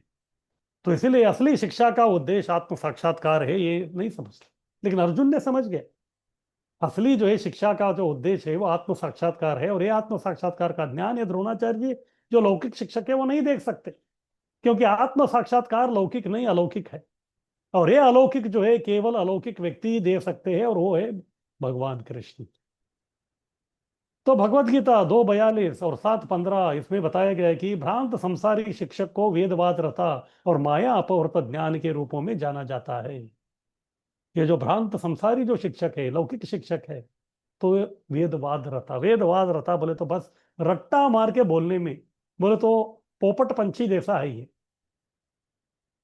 जो किताब में जो लिखा है वही बोलेंगे, उसके ऊपर जो है उनको बस वो ज्ञान नहीं है बिल्कुल, क्योंकि वो ज्ञान को उन्होंने कभी आत्मसात नहीं किया है। तो अगर व्यक्ति जो है वो ज्ञान को अपने आप आत्मसात नहीं किया है, तो फिर वो दूसरे लोगों को कैसे पढ़ा सकता है, वो नहीं हो सकता। और ये जो है ये नास्तिक असुर तथा नराधम भी हो सकते हैं। तो ये वही श्लोक है, नमाम दुष्कृतिनो मूढ़ा प्रपद्यन्ते नराधमा आसुरम भावम अमाया अपवृत ज्ञान आसुरम भावम आश्रिता। नास्तिक असुर नराधम सब हो सकते हैं। नराधम का मतलब क्या, जो नरों में बोलो तो दिखने के लिए मानव है लेकिन अधम है व्यक्ति। जैसे मैं बोल रहा था पॉलिश्ड एनिमल, तो ये नराधम है, पॉलिश्ड एनिमल। अपने आप को जो है वो नर समझता है लेकिन नर जैसा कोई काम नहीं करता। तो इस प्रकार के ये लौकिक शिक्षक वेदवाद रता जो है ये कुछ काम के नहीं है, क्योंकि उनको ही कुछ मालूम नहीं है तो फिर दूसरे को क्या पढ़ाएंगे। तो ये लोग इस प्रकार क्यों करते हैं? क्योंकि ये लोग परंपरागत ज्ञान प्राप्त नहीं, क्योंकि ये लोग परंपरागत ज्ञान को प्राप्त नहीं किए हैं, तो फिर इसीलिए जो है सब हमेशा गड़बड़ सब जो है ये सब होता रहता है। आगे की।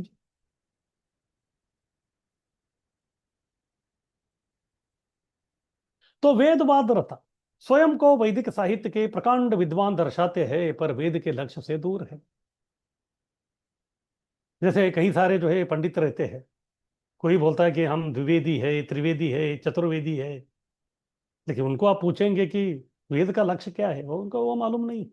जैसे इसी प्रकार का एक व्यक्ति प्रभुपाद को मद्रास में मिला था।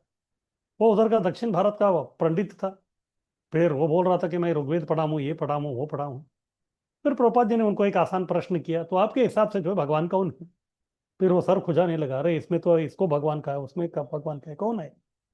वो बोल नहीं पाया। फिर प्रभुपाद जी जो है उधर एक बच्चा खेल रहा था इस्कॉन का, उसको बुला लिया। फिर बच्चे भी आ गए, क्योंकि हमेशा जो है प्रभुपाद उनको कुकीज बिस्किट देते थे। तो फिर प्रभुपाद ने उसको पूछा कि बोलो बेटा भगवान कौन है? तो उन्होंने बोला कि कृष्ण है। प्रभुपाद इतने खुश हो गए कि उसको 2-3 कुकीज दे दिया, फिर वो खेलने के लिए चला गया। फिर बाद में वो विद्वान पंडित था, उनको बोलते कि देखो हमारे संस्था के छोटा बच्चे को भी मालूम है कि भगवान कौन है। तो इस प्रकार के ये जो है स्वयं को वैदिक साहित्य के प्रकांड विद्वान दर्शाते तो है, लेकिन वेद के लक्ष्य से दूर है। वेद का लक्ष्य क्या है? वेदैश्च सर्वैर हमेव वेद्या, ये 15-15 भगवत गीता 15-15 में जो है वेद का लक्ष्य भगवत साक्षात्कार है, बताते हैं। सर्वस्य चाहम हृदय सन्निविष्टो मत्त स्मृति ज्ञानम अपोहनम च वेदैश्च सर्वैर हमेव वेद्यो वेदांत कृत वेद विदेव चाहम। तो केवल वेद को जो है प्रदर्शित करने के लिए, सिखाने के लिए, पैसा कमाने के लिए, इस प्रकार से जो है ये लोग उसका इस्तेमाल करते हैं, लेकिन उसको जो है अपने जीवन में ही आत्मसात नहीं किया ये लोगों ने। इनको ये मालूम नहीं कि इसका जो है क्या फायदा है। जैसे एक व्यक्ति था, उसके पास जो है चमकने वाला एक जो है पत्थर था, और वो जो है उसको अलग अलग कामों में इस्तेमाल करता था। एक्चुअली वो धोबी था, तो उसको जो है क्या बोलते वो कपड़ा धोने के लिए इस्तेमाल करता था। उसको मालूम ही नहीं वो क्या है, केवल चमकता था बस, उसने उसको लगता था कि ये भी कोई पत्थर है। फिर बाद में एक दिन एक जौहरी उधर आया, बाद में उन्होंने देखा, वो बोला कि अरे भाई ये क्या है, मालूम है क्या? ये तो बहुत ही अनमोल हीरा है। तो इसी प्रकार ये लोग जो है वेद को पढ़ तो रहे हैं, लेकिन उसका जो है असलियत क्या है इनको मालूम नहीं। असलियत से दूर है, वेद के लक्ष्य से जो है अति दूर है, इसीलिए इनको जो है बिल्कुल समझ में नहीं आता। तो इसीलिए गीता में कृष्ण बोल रहे 15-15 में, वेद अगर हम लोग पढ़ रहे हैं, तो अगर उसको जो है हमको प्राप्त करना है, तो उसका असली उद्देश्य लक्ष्य जो है भगवत साक्षात्कार ही है। अगर आप वेद पढ़ने के बाद जो है भगवत साक्षात्कार नहीं हो रहा है, तो फिर आप जो है सही प्रकार के लक्ष्य में नहीं। तो इसीलिए ब्रह्म संहिता में भी ब्रह्मा जी बोलते हैं, वेदेशु दुर्लभम अदुर्लभम आत्मभक्ता। वेदेशु दुर्लभम, केवल वेद को जो पढ़ता है व्यक्ति, वेदवाद रता, उनके लिए दुर्लभम, भगवान दुर्लभ है। लेकिन अदुर्लभम आत्मभक्ता, जो भक्ति कर रहा है, भगवान को अपना समझ रहा है, तो उसके लिए अदुर्लभम, उनके लिए सुलभ है। पर लोग इसमें रुचि न लेकर स्वर्ग प्राप्ति चाहते हैं। तो लोग जो है वेद पढ़ते हैं, क्यों? उनको कर्मकांड सीखना है। कर्मकांड के अनुसार जो है अलग अलग प्रकार के पूजा, अनुष्ठान, विधि, तप, जप, व्रत, यज्ञ सब करते हैं। मुख्य उद्देश्य स्वर्ग प्राप्ति करना। तो ये लोगों का जो है केवल 2 ही लक्ष्य रहता है। ये जब तक इस भौतिक संसार में यानी कि पृथ्वी पे है, तभी जो है स्वर्ग जैसा सुख चाहिए, और मरने के बाद स्वर्ग में सुख चाहिए। तो ये इनका जो है स्वर्ग प्राप्ति का ये है। लेकिन असली जो है वेदों का लक्ष्य जो है वो नहीं है। वेद जो है सबको बताता है कि आपको जो है भगवत प्राप्ति करना है, भगवत साक्षात्कार करना है, वही जो है वेदों का लक्ष्य। लेकिन वैदिक साहित्य का लक्ष्य भुलक्कड़ जीव से भगवत चेतना जागृत कर उसे भगवत धाम ले जाना है। हाँ, लेकिन वैदिक साहित्य का जो लक्ष्य है वो किसके लिए है? तो जैसे मैं बता रहा था, ये जो नादान जो जीव है वो माया के गोदी में सो रहा, तो इसीलिए ये जो नादान है उसको जो है बिल्कुल ज्ञान नहीं है। हाँ, तो इसीलिए जो है अ, ये भुलक्कड़ जो जीव है उसके ऊपर कृपा करने के लिए कृष्ण कैला वेद पुराण। माया मुग्ध जीवेर नहीं स्वतः कृष्ण ज्ञान। माया मुग्ध जीवेर, जो नादान है, माया के चंगुल में है, तो उसको जो है स्वतः ज्ञान नहीं है। स्वतः ज्ञान बोले तो उसके लिए ज्ञान नहीं है, और उसका खुद वो कौन है वो भी ज्ञान नहीं है। इसलिए वो आत्म साक्षात्कार का ज्ञान देने के लिए अतः कृष्ण कैल वेद पुराण, इसलिए कृष्ण ने व्यास के रूप में जो है वेद पुराण ये सब हमको दे दिए। तो इसलिए वैदिक साहित्य का लक्ष्य भुलक्कड़ जीव से भगवत चेतना जागृत कर उसे भगवत धाम ले जाना है। तो यही जो असली उद्देश्य है। अगर वेद पढ़ने वाले जो वेद पाठक है वो इस लक्ष्य को पकड़ के जो है अगर वेद को पाठन नहीं कर रहे हैं तो उनका श्रवण ये वही केवल जिंदगी जो है बस ऐसे ही जा रहा है। बस वो लोग जिंदगी का जो असली लक्ष्य है उससे जो है कोसों दूर चले जाते हैं। आगे कीजिए।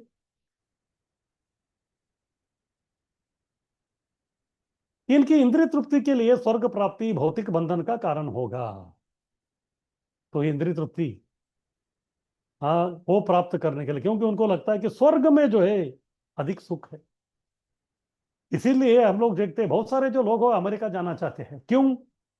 क्योंकि उनको लगता है कि उधर जो है भारत से ज्यादा इंद्रिय तृप्ति है, सेंस ग्रेटिफिकेशन ज्यादा, उधर अच्छी तरह कर सकते हैं हम लोग। तो उसके लक्ष्य से जाते हैं और कोई उद्देश्य नहीं उधर उनका। और उसके लिए लोग क्या क्या नहीं करते। लेकिन अमेरिका का जो है वीसा और वो जो है वो मिलना इतना आसान नहीं है। तो चेन्नई में जो है एक गणेश जी का मंदिर है और उधर जो है बहुत लाइन लगा रहता है। और वो चेन्नई का वो जो गणेश मंदिर है उसका नाम है वीसा गणेश। वीसा गणेश यानी कि जिसको जो है फॉरेन का वीसा चाहिए तो फिर वो लोग जो है उधर जाके पूजा करेंगे तो उनको वीसा मिलता है। ऐसे कई सारे लोगों को शायद मिला होगा, तो इसीलिए जो लोग वीसा गणेश करके जो उनका वो नामकरण कर दिया। लेकिन ठीक है, तो प्रभुपाद जी बोलते हैं कि ठीक है इस दुनिया में जो आप किधर भी जाइए, अरे अमेरिका क्यों, आप स्वर्ग में जाइए, ब्रह्मलोक में जाइए। लेकिन फिर भी जिंदगी के जो मूलभूत समस्या है जन्म मृत्यु जरा व्याधि, उससे छुटकारा नहीं होगा। आपको ऐसा लग रहा है कि मैं अमेरिका में जाऊंगा तो मैं जो है बहुत ही आराम से जो है मेरा जीवन में यापन होगा, लेकिन उधर भी जो है आपका कर्मा और आपका जन्म मृत्यु का चक्र वो पीछे करेगा ही। ऐसा नहीं कि अमेरिका जाने के बाद आपको मृत्यु कभी नहीं आएगी, ऐसा नहीं कि अमेरिका जाने के बाद आपको कोई रोग नहीं होगा, नहीं। तो सब जगह जो है ये जो जन्म मृत्यु जरा व्याधि का जो रिपोर्ट है वो 100% है। आप ब्रह्मांड के कोई भी कोने में जाइए, सब जगह ये जो है 100% चलता है। तो इसलिए ये इंद्रिय तृप्ति के लिए स्वर्ग प्राप्ति ये लोग कर रहे हैं, वो भौतिक बंधन का कारण है। और दूसरी बात ये है कि इंद्रिय तृप्ति हेतु वो जब स्वर्ग में जाते हैं तो वो भी शाश्वत नहीं है। जैसे अगर किसी को अमेरिका का वीसा मिल गया तो वो परमानेंट नहीं रहता, 1 साल 2 साल रहता। और जैसे वीसा खत्म होता है तो फिर क्षीणे पुण्य मर्त्य लोकम विशंति, फिर से उसको जो अपने गांव आना ही पड़ता है। स्वर्ग का भी वैसे ही है, जब तक आपकी पुण्य की कमाई है तब तक आप उधर रहेंगे। जिस क्षण आपका पुण्य जो है पूरा खत्म हो जाता है तो फिर आप एक क्षण के लिए भी उधर नहीं रह सकते, आपको जो है तुरंत नीचे आना पड़ेगा। इस प्रकार से फिर से भौतिक बंधन का कारण है। वे वैदिक साहित्य की गलत व्याख्या से भ्रांत करा के पुराणों की अवहेलना भी करते हैं। वैदिक साहित्य का ये लोग गलत व्याख्या करते हैं, अपने को कैसे चाहिए वैसे ही मरोड़ देते हैं। जैसे अभी यही श्लोक कौन सा, भगवत गीता 15:15 क्या है वो, सर्वस्य चाहम हृदय सन्निविष्टो। तो इसका जो है लोग तोड़ मरोड़ के अलग जो है उसका मीनिंग बताते। तो इसका मतलब क्या है, सर्वस्य च अहम, सर्वस्य चाहम विधि सन हृदय सन्निविष्टो। तो कृष्ण बोल रहे कि मैं सबके हृदय में जो है मैं विद्यमान हूं। ये जो व्यक्ति समझता है तो फिर वो व्यक्ति जो है असली वेद का जानकार है। लेकिन कुछ लोग इसको जो है पूरा तोड़ मरोड़ के बोलते हैं। तो कुछ लोग जो व्याख्यानकार रहते हैं तथाकथित, तो वो बोलते हैं कि अरे आप इस्कॉन वाले जो है चाय नहीं पीना ऐसा क्यों बोल रहे हैं। अरे स्वतः स्वयं कृष्ण जो है बोलते हैं कि चाय पीना है। फिर बाद में कोई जो भक्त है उनको पूछा कि अरे भाई कृष्ण कहाँ बोले ऐसा। उन्होंने बोला हाँ यही 15:15 में बोला। कैसे? वो श्लोक बोला सर्वस्य चाहम। ये क्या एक्चुअली क्या है, च हम है वो चाहम हो गया। तो फिर वो बोल रहे कि चाहम, देखिए चाह के बारे में बोल रहे। तो कृष्ण बोल रहे कि चाय पीना है। और कौन सा चाय, हृदय सन्निविष्टो। बोले तो वो बोल रहे कि चाय जो है स्टोव के ऊपर बनाना है, सन्निविष्टो स्टोव के ऊपर बनाना है चाय। और वो क्या होता है, हृदय सन्निविष्टो। जो चाय जो है स्टोव के ऊपर बनाया हुआ है, जो कृष्ण बोल रहे कि आपको हृदय को जो है बहुत ही जो एक प्रकार का सुकून देता है। इस प्रकार उसका जो है वो गलत व्याख्या करते। खुद भ्रांत हो रहे, लोगों को भी जो ये कर रहे हैं, और पुराणों का जो है अवहेलना करते रहते हैं बस ये। तो इस प्रकार का जो तथाकथित ये जो लोग हैं, तो इनका अगर आप सुनेंगे तो फिर क्या होगा। और इस प्रकार कलयुग में जो इस प्रकार के लोगों की कोई कमी नहीं है, कुछ भी जो है बोलते रहते हैं। फिर हम जो राधा कृष्णन थे, उन्होंने भी भगवत गीता लिखी, तो जिधर भी श्री भगवान वहां चाहता है वो बोलते कि ये कृष्ण नहीं, कृष्ण के अंदर बैठा हुआ भगवान जो परमात्मा है वो बोल रहे हैं। बोले तो वो कृष्ण को भगवान करके स्वीकारने के लिए तैयार ही नहीं, अपनी अपनी गलत व्याख्या देते हैं, खुद भ्रांत है, लोगों को भ्रांत कराते हैं, और पुराणों की जो असलियत है उसका अवहेलना करते रहते, ये शास्त्र का उल्लंघन करते हैं। इसलिए कृष्ण बोलते हैं भगवत गीता में, जो शास्त्र का उल्लंघन करता है उसका क्या होता है। यह शास्त्र विधि उत्सृज्य वर्तते काम कारत, न स सिद्धिम अवापनोति न सुखम न परमाम गतिम। यह शास्त्र विधि उत्सृज्य, जो व्यक्ति शास्त्र का उल्लंघन करता है और वर्तते काम कारत, काम कारत यानी कि मनमानी काम करता है, तो उसको तीन चीज से वंचित रहना पड़ता है। न सुखम, उसको अपने काम में कभी सुख नहीं होगा, न सिद्धिम, वो काम कभी परिपूर्ण नहीं होगा, न परमाम गतिम, उसको जो है इस भौतिक दुनिया से मुक्ति भी नहीं मिलेगी। वेदों की स्वयं टीका लिख कर आचार्यों की टीका नकारते हैं। ये लोग जो है बस अपना अपना सब कूड़ा करकट वाला सब लिखते, ऊपर जो है भगवत गीता करके नाम लिखते। और इस प्रकार के लोगों के प्रति जो है भगवान प्रभुपाद जो है हमेशा भड़कते थे। वो कई लोगों को भी बोला, अगर आपको जो है अपने ही विचार जो है डालना है तो फिर आप अपना किताब लिखिए, कृष्ण का नाम क्यों ले रहे आप। लेकिन उनको मालूम है जब तक भगवत गीता करके हम टाइटल नहीं देंगे किताब का, कोई इनका कूड़ा कुरकट जो है कोई पढ़ने के लिए नहीं आएगा। उनको केवल गीता नाम चाहिए, लेकिन कृष्ण नहीं चाहिए। तो ये लोग स्वयं का जो है टीका सब लिखते हैं और आचार्यों का टीका को नकार। एक बार प्रभुपाद जी जगन्नाथपुरी में थे, तभी ये कोई इसी प्रकार का व्यक्ति था, प्रभुपाद जी जानते नहीं थे। उन्होंने बोला कि मैंने किताब लिखा है, उसका जो है विमोचन करना है, यानी कि जो उसका बुक पब्लिश करना था, वो प्रोग्राम में आप आइए। और प्रोपाल जी के पास समय भी नहीं था उसके बारे में पूछताछ करना, तो वो उधर आ गए। लेकिन जैसे उधर वो आए और किताब को देखा, फिर ये व्यक्ति जैसे बोलना आरंभ कर दिया, समझ में आ गया कि ये व्यक्ति पक्का मायावादी। तो प्रोपाल जी को रहा नहीं गया। फिर बाद में जब उनको बोलने की बारी आई तो फिर वो माइक पे आई, फिर सीधा उन्होंने बोल दिया ये व्यक्ति बोगस है, इसका किताब बोगस है, इसलिए कृपा करके आप जो है ये किताब मत पढ़िए। तो सीधा बोल दिया उन्होंने। क्यों, ये लोग जो है अवहेलना करते रहते हैं, स्वयं का टीका लिखते हैं और आचार्यों की टीका को नकारते हैं। फिर इस प्रकार के लोगों को जो है हम लोग क्यों महत्व दें। किसी कपटी को पंडित बनाकर प्रचार करते हैं। हाँ, तो कोई एक अनाप शनाप व्यक्ति है, उसको जो है शास्त्र का बिल्कुल जो है एबीसीडी भी मालूम नहीं है, वो कपटी व्यक्ति है, उसको सबको सामने ये करते कि ये पंडित जी है, ये है, वो है, चतुर्वेदी है, ये है, वो है। इस प्रकार से जो है लोगों को गुमराह करते हैं, क्योंकि वो खुद नहीं बनना चाहते तो दूसरे किसी के नाम पे जो है बस। तो इस प्रकार ये लोग किंग मेकर बनते हैं। और राजा नहीं तो राजा अपने व्यक्ति को उधर बिठाते हैं, फिर उसके नाम पे जो है सब कराते रहते हैं, ताकि अगर कल जो है कुछ गड़बड़ हो गया तो फिर लोग उसको पत्थर फेंकेंगे, उसको कुछ नहीं करेंगे। लेकिन जो भी मलाई खाना है ये लोग ही बैठ के खाते रहते हैं। इस प्रकार कपटी व्यक्ति को ये पंडित बनाते हैं। इस प्रकार का कपटी पंडित लोगों की कलयुग में कोई कमी नहीं है। इस प्रकार के जो लोग हैं नुक्कड़ नुक्कड़ पे आपको मिलेंगे। ये लोगों को जो है उस गली के लोग भी नहीं समझते, लेकिन फिर भी वो लोग बोलते हैं कि ये मेरा गुरु जो है वो जगत गुरु है। अरे गली के लोग ही उसको नहीं समझते, वो जगत गुरु कैसे बन गया भाई। और प्रोपाल जी एक दृष्टि जो है सही में वो जगत गुरु है, पूरा दुनिया भर में उन्होंने जो है गुरु का काम किया, लेकिन वो उन्होंने कभी भी जो है ये नहीं बोला कि मुझे आप लोग गुरु जगत गुरु बोलिए, नहीं। इस प्रकार से ये कोई कपटी व्यक्ति को पकड़ते हैं, फिर बाद में जो उनको पंडित बना के प्रचार करते हैं, और कलयुग के लोग भी वैसे ही वो भी गुमराह हो जाते हैं। आगे कीजिए। तो आचार्य का उल्लंघन के कारण वेद का सही प्रयोजन ये लोग नहीं जानते। तो ये लोग क्या कर रहे हैं, जो आचार्य है तो उनका जो है वो पूरा उल्लंघन कर रहे हैं, आचार्यों की बात नहीं मान रहे। तो हमको जो है गुरु साधु शास्त्र सबका जो हमको पालन करना है, और ये जो है आचार्यों का उल्लंघन करेंगे ही। क्यों, क्योंकि उनको आचार्य बनना है। जब तक वो असली आचार्यों का उल्लंघन नहीं करते तब तक जो है वो खुद आचार्य नहीं बन सकते।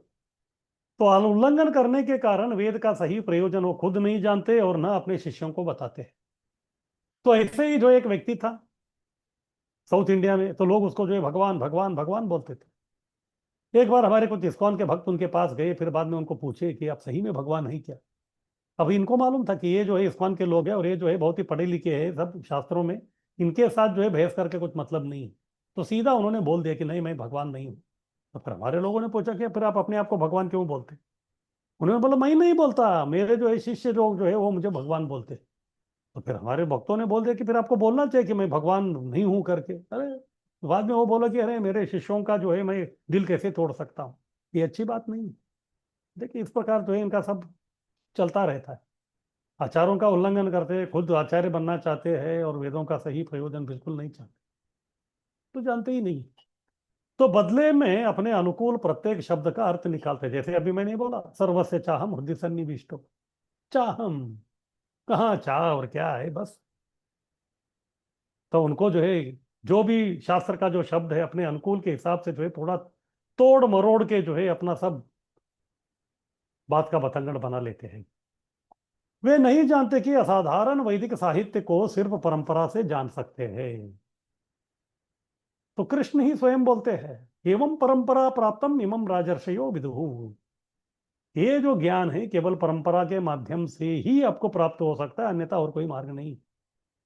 लेकिन फिर भी ये लोग जो है इस असाधारण जो अलौकिक जो वैदिक साहित्य है, जो केवल केवल केवल परंपरा के माध्यम से जो जान सकते हैं, तो ये बात भी वो लोग नहीं जानते, या जानते भी है तो भी वो मानते नहीं, क्योंकि उनको जो है कोई परंपरा से अपने आप को जोड़ना नहीं। तो जैसे परंपरा से जुड़ जाते हैं तो फिर कोई अन्य व्यक्ति को जो है उनको जो है आचार्य बनाना पड़ेगा। ये लोग कतई ही नहीं चाहते, इनको किसी को जो है आचार्य बनाना ही नहीं है। तो वो लोग जो है खुद आचार्य बनना चाहते हैं, इसलिए परंपरा का बात ही नहीं आता। लेकिन कृष्ण स्पष्ट रूप से भगवत गीता में बोलते हैं जो परंपरागत ज्ञान नहीं है वो कुछ काम का नहीं है। वे जिनको वेद का ज्ञान नहीं उनसे भी अंधकार क्षेत्र में जाते हैं, यानी कि जो अविद्या, जो अनपढ़ जो लोग हैं, उनसे भी इस प्रकार के जो तथाकथित जो पंडितगिरी करने वाले जो लोग हैं वो तो और भी गए गुजरे हैं। वो तो है पूरा बहुत ही गहनतम अंधकार क्षेत्र में जो ये लोग चले जाते हैं। और इतना ही नहीं, अकेले नहीं जाते, अपने साथ अपने जितने भी पार्षद है सबको लेके जो है डूब मरते हैं। ये जो है बहुत खतरनाक बात है। आगे कीजिए।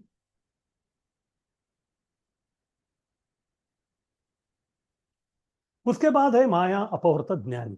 ये व्यक्ति है ज्ञानी, आईक्यू लेवल जो है बहुत ही सुपर है इसका, लेकिन उसको जो है माया ने हरण कर लिया है। जैसे मेरे पास जो है बहुत बड़ा जो है फाइल है, सुपर प्रकार का जो है प्रोग्राम बना के मैंने उसमें रखा है, लेकिन समस्या क्या है, उसके अंदर वायरस घुस गया। तो वायरस घुस गया है तो फिर आप जो है उसको यूज नहीं कर सकते। तो इसी प्रकार ये जो ज्ञानी है इसके पास बहुत सारा ज्ञान है लेकिन करप्टेड है, दूषित हो गया है माया के कारण। माया ने इनके बुद्धि को जो है अपहरण कर लिया है। तो ये कौन है, स्वनिर्मित ईश्वर है। उनको लगता है कि हम ही, हमसे बढ़कर कौन, बस हमसे बढ़कर जो है और कोई नहीं है, इसलिए असली ईश्वर की पूजा नहीं करते, क्योंकि उनका उद्देश्य यही है कि उनको ईश्वर बनना है। ईश्वर यानी कि नियंत्रक। तो उनको लगता है कि हमको ही नियंत्रक बनना है, तो फिर तो दूसरे ईश्वर को क्यों ये करते हैं। और ये स्वयं निर्मित ईश्वर है, इनको कोई ईश्वर नहीं बनाया। इस प्रकार कुछ ऐसे हरकत करते हैं, कुछ उनके जो है लोग आते हैं फिर उनका वाह वाह करने लगते हैं, तो फिर वो भी बोलते हैं कि बस आप ही भगवान है, तो फिर वो बोलते हैं कि हाँ मैं ही भगवान हूँ। तो आप आशीर्वाद बाबा बन जाते हैं लोग। अगर इस प्रकार के लोगों को आपको देखना है तो फिर कुंभ मेला जो है सही जगह है। कुंभ मेले में जो है पूरा वो एक स्पिरिचुअल, क्या बोलते हैं वो, सुपर मॉल है, एक आध्यात्मिक सुपर मॉल है। उधर जो है कई प्रकार के जो है लोग आपको मिलेंगे। कोई बर्फानी बाबा है, हाँ कोई पैलट बाबा है, कोई टेऊ राम है, कोई ये है वो है, इस प्रकार सब अपने आप में है। क्योंकि ये स्वनिर्मित ईश्वर है इसलिए उनको लगता है कि मैं ही श्रेष्ठ हूँ, मैं ही श्रेष्ठ हूँ। इसलिए जो है जब कुंभ मेला में जो है शाही स्नान होता है तभी उसके लिए झगड़ा चालू हो जाता है। तो इसीलिए जो है अलग अलग अखाड़ा है तो अलग अलग अखाड़ा का अलग अलग समय दे देते हैं। अगर दो अखाड़े वाले जो आमने सामने आ गए तो फिर जो है वो उस अखाड़े में जो है केवल जो कुश्ती हो सकती। ऐसे कई बार हुआ है। तो इसीलिए जो है ये स्वनिर्मित जो ईश्वर है, ये लोग असली ईश्वर की पूजा नहीं करते। और ये लोग धनी का पूजा करेंगे पर भगवान का नहीं। जो भी उनका डोनर है उसका जो है खुशामदीन करेंगे, उसका जो है अतिथि सत्कार करेंगे, सब कुछ करेंगे उसके लिए। क्यों? पैसा मिल रहा है उससे। क्योंकि उसको प्रसन्न नहीं रखेंगे तो फिर उसका आश्रम कैसे चलेगा? मठ को चलाने के लिए जो है बहुत बड़े दानी है, ये बहुत बड़ा दाता है। तो इसीलिए जो उसको खुश रखना इनका जिंदगी का असली मकसद है। लेकिन जो व्यक्ति उनको बचपन से जो है पालन पोषण कर रहा है, हमें उस भगवान के प्रति जो है इनका पूजा करने की कोई इरादा नहीं।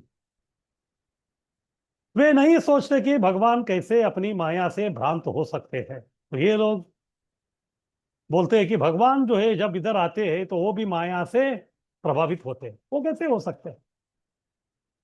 अगर इनकी बात हमने मान भी लिया, भगवान जो है अगर माया से भ्रांत हो गए, इसका मतलब जो है माया जो है भगवान से श्रेष्ठ है। तो फिर हर किसी को जो है माया का सेवा करना चाहिए, लेकिन ऐसा नहीं है। ये हकीकत नहीं है। तो इसलिए ये सोचते हैं कि भगवान कैसे अपनी माया से भ्रांत हो सकते हैं। ऐसा है तो फिर माया भगवान से श्रेष्ठ है, लेकिन ऐसा नहीं है।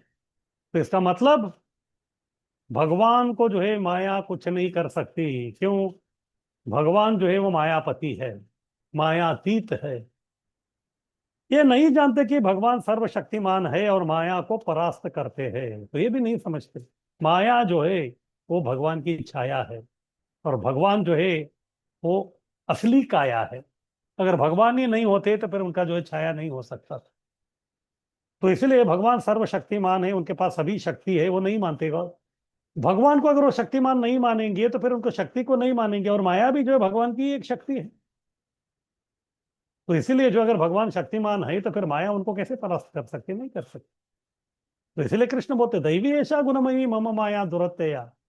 ये है माया, लेकिन वो बोल रहे कि ये मेरी माया है और ये दैवी है क्योंकि मुझसे संबंधित है। और इसको पार करना जो है असंभव है। और इसको पार करना है तो मामे ये प्रपद्यन्ते माया मेताम तरन्ति ते। इसको पार करने का केवल एकमात्र मार्ग है कि भगवान को शरणागत होना। जैसे आप भगवान को शरणागत हो जाते हैं तो फिर जो है माया अपने आप जो है आपको छोड़ देती। तब चलो। जैसे कभी कभी जो है कोर्ट किसी कैदी को आदेश देता है कि इसको जो है फांसी का शिक्षा दे देती। फिर बाद में जो जेलर है वही वो देखता रहता है कि अभी जो है कल इसको जो फांसी देना है। लेकिन अचानक जो है ये व्यक्ति राष्ट्रपति को जो है एक क्षमा याचना का जो है एक विनती दे देता है, तो फिर वो पास हो जाता है। तो फिर तभी जो है जेलर कुछ नहीं कर सकता, उनको जो है उसका फांसी जो है बंद करना ही पड़ेगा उसे। या फिर कभी कभी होता है कि उनका रिहाई भी हो सकता है, या ये है मर्सी पिटिशन। तो इसी प्रकार से जो है तो कभी कभी जो है जो कृष्ण जो है वो ऐसा लगता है कि वो माया के चंगुल में है, लेकिन वो कभी ऐसे नहीं हो सकते। कृष्ण जो है हमेशा के लिए वो माया के पति, तो इसीलिए हमेशा वो माया को परास्त कर सकते। जिस प्रकार से राष्ट्रपति जो है जेलर का जो शक्ति है उसको परास्त कर सकते हैं, तो फिर कृष्ण क्यों नहीं कर सकते? ये स्वनिर्मित ईश्वर के पास इसका कोई उत्तर नहीं है। कौन सा उत्तर? किस प्रकार से भगवान माया के चंगुल में आ सकते हैं, इसका कोई उत्तर नहीं उनके पास। क्यों? क्योंकि हकीकत नहीं है। अगर वो बोल रहे कि ऐसा है, क्योंकि हकीकत नहीं है, तो इसीलिए जो इसका उत्तर उनके पास नहीं। और जब भी आप इस प्रकार उनको कुछ प्रश्न करेंगे तो फिर जो है केवल ऐसे ही उठपटांग कुछ तो वो बोलते रहेंगे। नहीं ऐसा है, वैसा है, ऐसा नहीं है, वैसा नहीं है, तो आपको केवल घुमाते रहेंगे। क्यों? क्योंकि उसको ये असलियत मालूम नहीं है। जब उसको ये जो है असलियत मालूम नहीं है तो फिर आपको आपको कैसे बताएगा? ये है माया अपौरुष ज्ञानी व्यक्ति। और इस प्रकार के लोगों की कोई कमी नहीं है कलयुग में। आगे कीजिए। हरे कृष्णा। तो किसी का कुछ प्रश्न?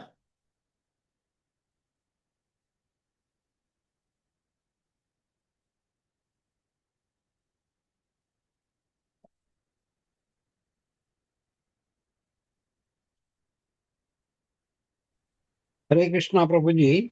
हाँ हरि बोल। इस श्लोक में आपने बताया कि एक तो है जो कहते हैं कि जो ज्ञानी है,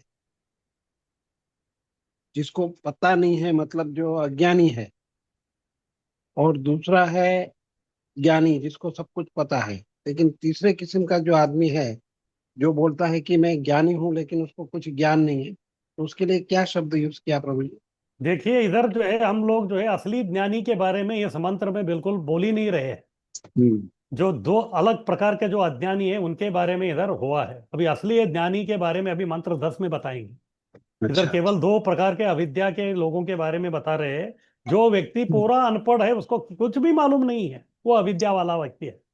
अविद्या। और हाँ, वो जो है अपने आप में जो है वो बस वो तो अंधकार में जीवन में तो वो है ही। तो लेकिन वो दूसरा जो है तथाकथित भौतिक ज्ञान प्राप्त जो व्यक्ति है, जो उसको बोलते हैं तथाकथित ज्ञानी, वो भी अज्ञानी से भी गया गुजरा है। उसको लगता है कि उसको सब ज्ञान है, लेकिन जो है उसको बिल्कुल कुछ मालूम नहीं है, क्योंकि उसको यही मालूम नहीं कि वो कौन है। और ये पैसा बहुत तो बहुत। घातक है, ये बहुत घातक है, क्योंकि उसको जिंदगी का या ज्ञान का असलियत बिल्कुल मालूम नहीं है। और वो खुद भी जो है अंधेरे में है और दूसरे को भी अंधेरे में ढकेलता है। और वो तो अज्ञानी व्यक्ति से भी जो है बहुत घातक व्यक्ति है। ये केवल वो दो लोगों के बारे में ही हम लोग चर्चा किया है। जो ऐसे असली जो लोग। है, असली जो हम्म, विद्या वाला है, उसका अभी हम्म। आएगा मंत्र 10 में। अच्छा, ये जो 9 में बताया है, जो अज्ञानी है, सो कॉल्ड ज्ञानी है, वो हमेशा बहुत ज्यादा आर्ग्यूमेंट करते हैं। अगर हम उनको बोले कि नहीं ये शास्त्र में से लिखा है, तो वो लोग मिलते हैं कि नहीं ये गलत है। और वो जैसे आप बोले ना चाय पीने का 15-15 का, तो वो ऐसी व्याख्या देना शुरू करते हैं। तो आपका प्रश्न क्या है? तो उनसे कैसा निपटा जाए, उनके मतलब? साथ उनसे आप नहीं निपटा सकते। उनसे वहां से कान बंद करने का, निकल जाने का, क्योंकि आपका सुनने के लिए तैयारी नहीं वो। तो आप हम्म, क्यों पंगा ले रहे हो उसको? आप हम्म, अपना माथा क्यों उसको जो है पटका के जो है इसका ये कर रहे? वो तो हम्म, आपका सुनने वाला है ही नहीं, वो तो सुनाने वाला आदमी है। और हम उसका नहीं हम्म, सुनना चाहते हैं। उसका कूड़ा करकट कौन सुनेगा? तो फिर हमको हम्म। क्या करना है? उपेक्षा। उसको छोड़ देने उपेक्षा का। करना, ये कुछ उपेक्षा काम करना का है। आदमी नहीं है। हरे कृष्ण। हरे कृष्ण।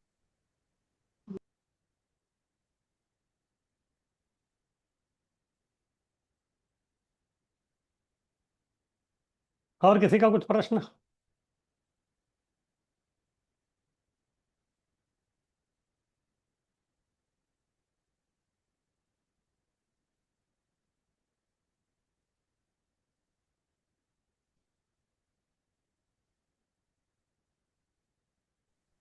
प्रभु जी हरे कृष्ण दंड प्रणाम प्रभु जी। हाँ, हरि बोल प्रभु। प्रभु जी कभी कभी क्या होता है कि मायावादी भी भगवान की लीला बहुत अच्छी तरह से बताते हैं प्रभु जी। हम्म। तो ये कैसे प्रभु जी? हाँ, तो ये वही है ना। जो दूध, जो सांप जो है, सांप जो है अगर वो दूध को स्पर्श कर दिया तो फिर वो दूध नहीं रहता। वो जो है जहरीला बन जाता है। तो इसी प्रकार ये लोग जो बहुत ही अच्छा मनोरंजन के हिसाब से जो अच्छा जो है पूरा श्लोक नौटंकी सब कर रहे हैं, लेकिन वो कुछ मतलब नहीं है, क्योंकि उसमें पूरा जहर भरा हुआ। तो इस प्रकार का लोगों का जो है ना हमको संपर्क में आना है ना, उनका जो है कुछ श्रवण करना है। ये हमारे लिए बहुत घातक है। ये सब तथा कथित ज्ञानी लोग हैं।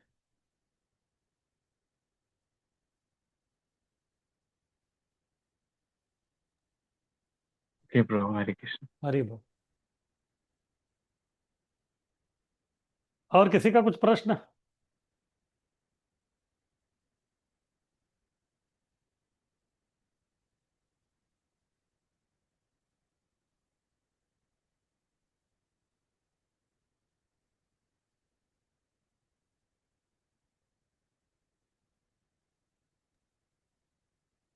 वेद बादरत कौन होते हैं?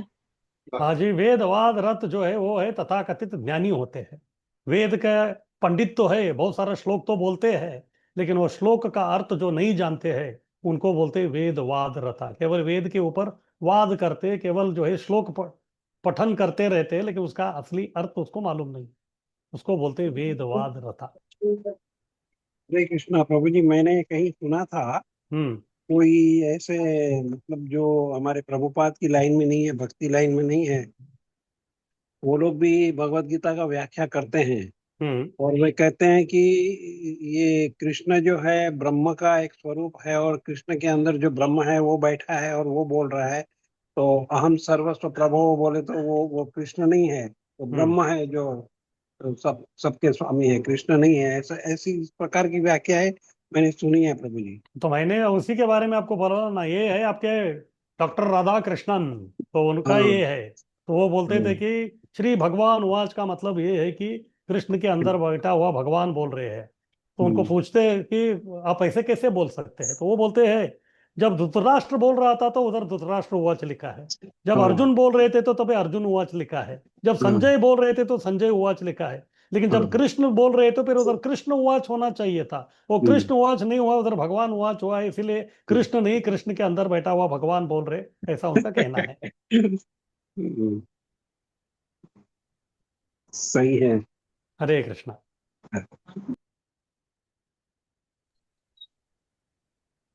हरे कृष्ण प्रभु। हाँ हरि बोल। आपने जो बताया इसमें जिसका आत्मा का ज्ञान है वही ज्ञानी है कि फिर ऐसा है, कुछ है कि फिर ऐसा। हाँ वो अभी आगे मालूम पड़ेगा, अभी तक हम लोग जो है उसको पकड़ा नहीं है, असली विद्या क्या है अभी मंत्र 10 में आए। केवल अभी नकारात्मक, मैं बताया ना आपको, सबसे पहले जो नकारात्मक जो नहीं करना है उसके बारे में बता रहे। अभी सकारात्मक क्या है विद्या, अभी वो आगे आएगा, अभी तक केवल इंटरवल हुआ है अभी। ठीक है, ठीक है। हरि हरे बोल। Thank you.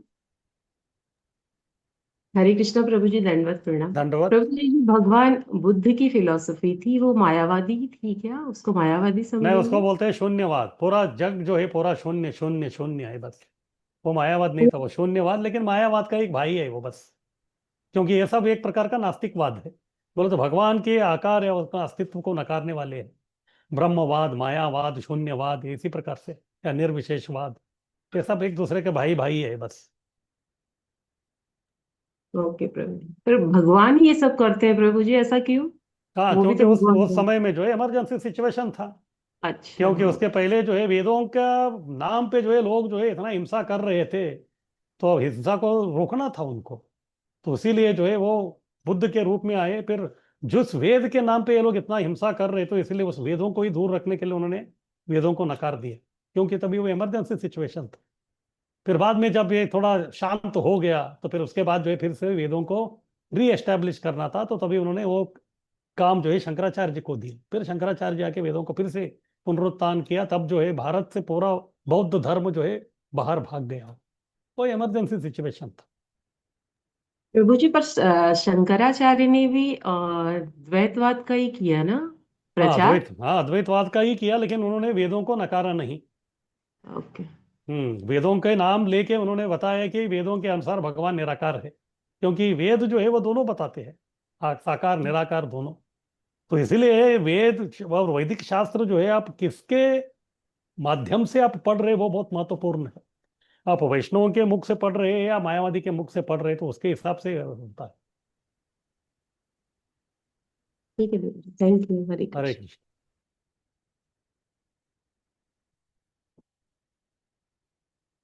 और किसी का कुछ प्रश्न?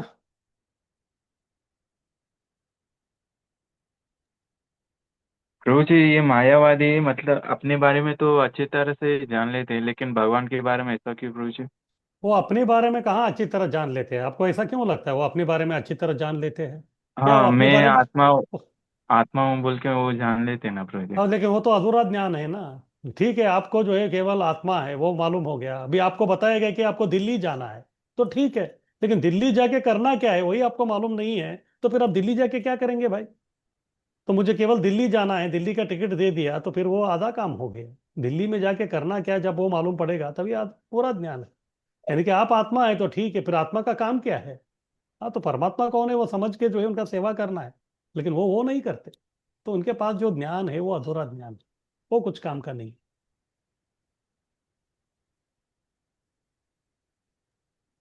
हाँ प्रभु जी, सही। हरे कृष्ण। धन्यवाद प्रभु। हरे कृष्ण। हाँ बोलिए प्रभु। नितिन चौहान प्रभु।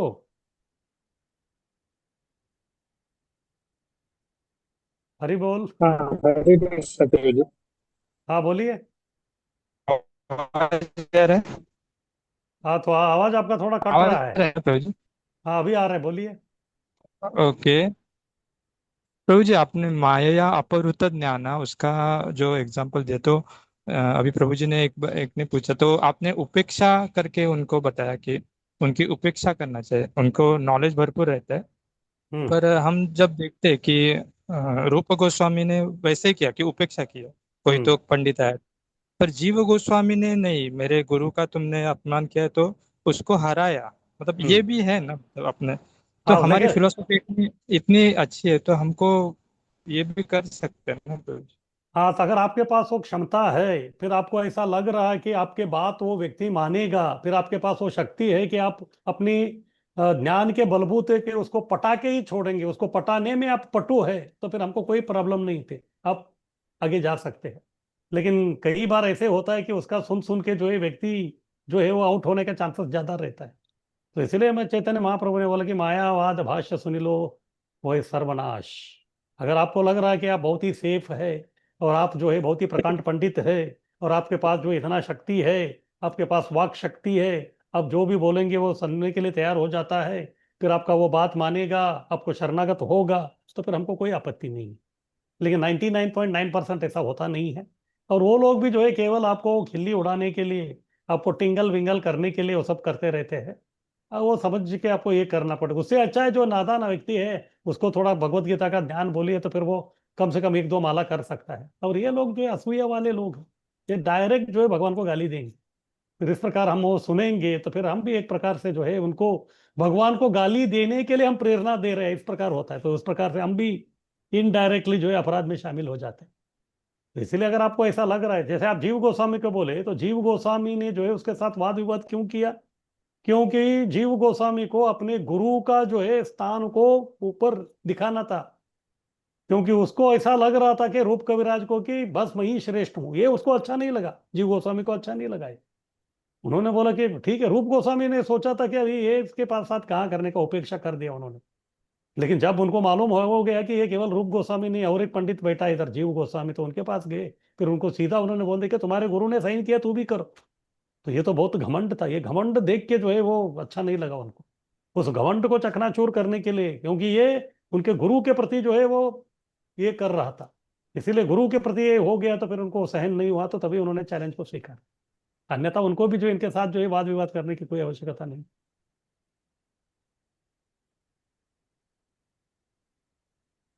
ओके प्रभु जी। हरे कृष्ण। हरे कृष्ण। हरे कृष्ण प्रभू. एक जनरल हरे हाँ बोलिए।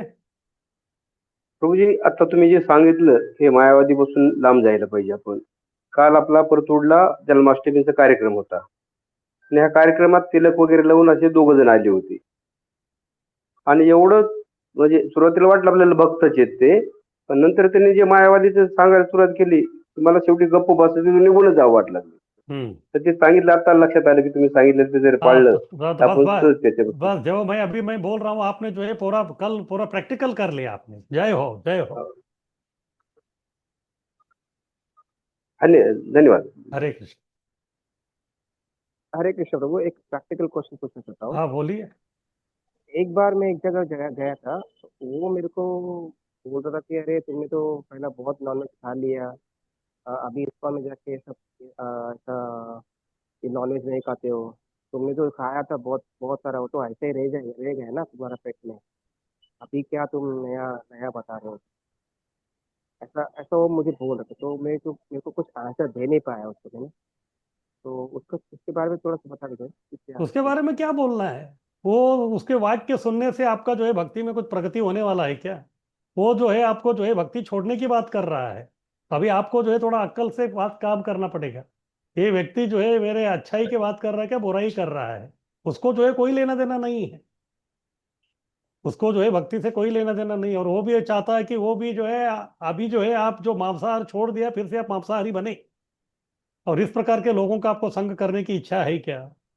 अगर इच्छा नहीं है तो फिर उसका क्यों आप इतना सीरियसली ले रहे हो उसको? ये पागल आदमी है। तो पागल नहीं लोग जो प्रभु, ऐसे वो बिल्कुल नहीं बकते करना। रहते तो उसका क्यों सुनने का कुछ मतलब नहीं उसका। Thank you Prabhu, thank Hari you. बोल।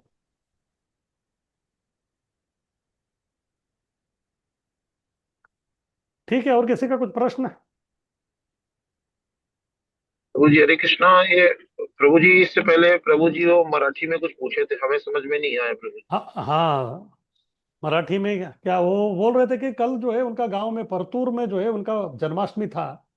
तो उधर जो है कई सारे लोग आए थे, और कुछ जो लोग जो है वो तिलक विलक लगा के आए थे, तो उनको पहले लगा कि ये वैष्णव है करके। लेकिन जब बाद में जब उनके साथ में वो बैठे, तो फिर बाद में वो ऐसा अनाप शनाप सब वो बोलना आरंभ कर दिया, तो इनको रहा नहीं गया। तो तुरंत जो है उन्होंने वो बोल दिया कि माफ करना करके वहां से वो निकल गए। कैसे ऐसे उन्होंने बोला। तो मैं उनको बता रहा था कि जो मैं आज जो बोल रहा हूँ उसको जो है आप कल व्यवहारिक रूप से जो अपने जीवन में उतार दिया है। तो यही जो है घटना हुई थी। हरि बोल प्रभु जी। हरि बोल। धन्यवाद प्रभु जी। हरे कृष्ण।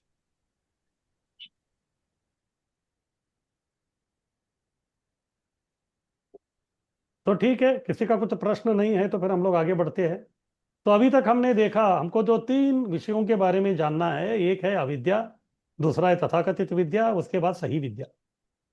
अब तक हमने केवल 2 ही जाना है जो नकारात्मक है, एक है अविद्या और दूसरा है तथाकथित विद्या। अविद्या जो है अंधेरे में डाले गई, क्योंकि अज्ञान वाला क्षेत्र है। और तथाकथित विद्या जो है उससे भी गहरा इसमें लेके जाएगा वो व्यक्ति, और वो व्यक्ति जो है नास्तिक बनने का जो है चांस ज्यादा रहता है। तो फिर प्रश्न उठता है कि फिर सही विद्या क्या है भाई, उसके बारे में अभी मंत्र 10 में बता रहे हैं। आगे कीजिए।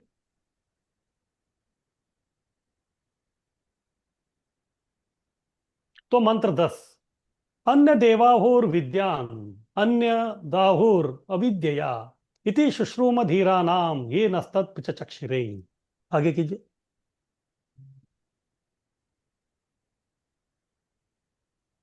तो मंत्र 9 में अविद्या का एक परिणाम बताया है।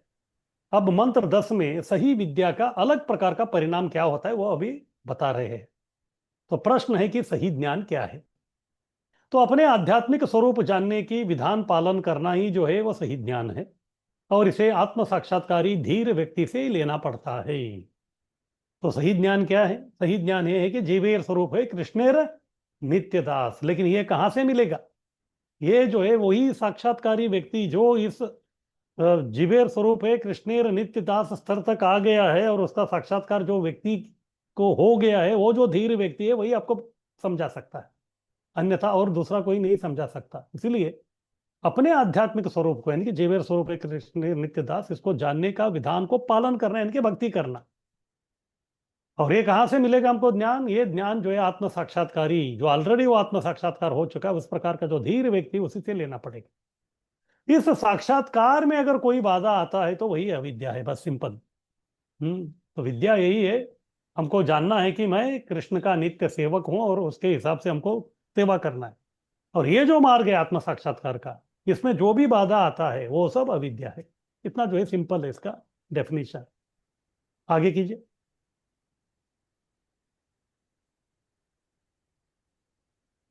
विद्या तथा अविद्या का संस्कार। तो विद्या किसको कहते हैं और अविद्या किसको कहते हैं, या विद्या के लक्षण क्या है और अविद्या के लक्षण क्या है? तो सबसे पहले विद्या का संस्कार, यानी कि विद्या के सद्गुण क्या है। हम कैसे जान ले कि ये व्यक्ति के पास जो है विद्या है? तो इसीलिए जो है केवल तथाकथित विद्या से काम नहीं चलेगा। इसीलिए जो सुभाषित बोलता है विद्या विनयेन शोभते। हाँ, विद्या जो है वो विनयेन शोभते, वो जो है वो बहुत महत्वपूर्ण है। और अभी ये जो बता रहे हैं ये विद्या क्या है अविद्या क्या है, इसके लिए जो है अभी प्रभुपाद भगवत गीता का 13वां अध्याय का ये जो श्लोक है, श्लोक क्रमांक 8 से 12, इसमें जो है विद्या के 20 अलग अलग जो है अंश को बताया है। इसको बोलते हैं विद्या का संस्कार, विद्या के लक्षण अलग अलग। क्योंकि जो ईशोपनिषद में जो बताया है वो बहुत ही थोड़ा बताया है, उसको विस्तार से जो है भगवत गीता में बताया गया है। इसीलिए जो है भगवत गीता जो है वो गीतोपनिषद है। हाँ, ये जो है पूरा तो गीतोपनिषद है। तो फिर हमको जो है गीतोपनिषद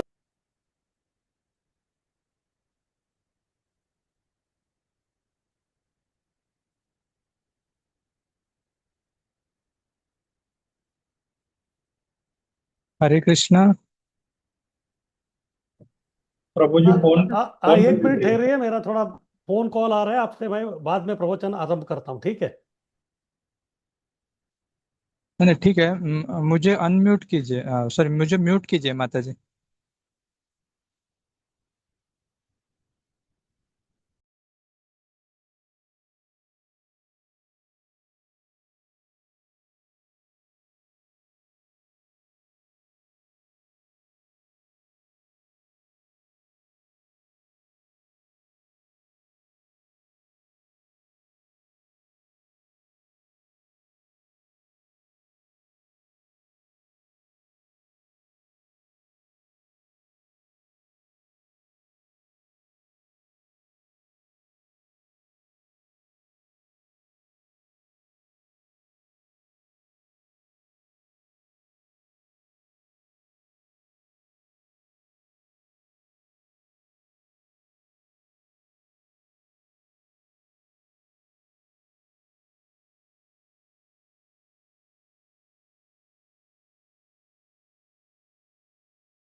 हरे कृष्णा।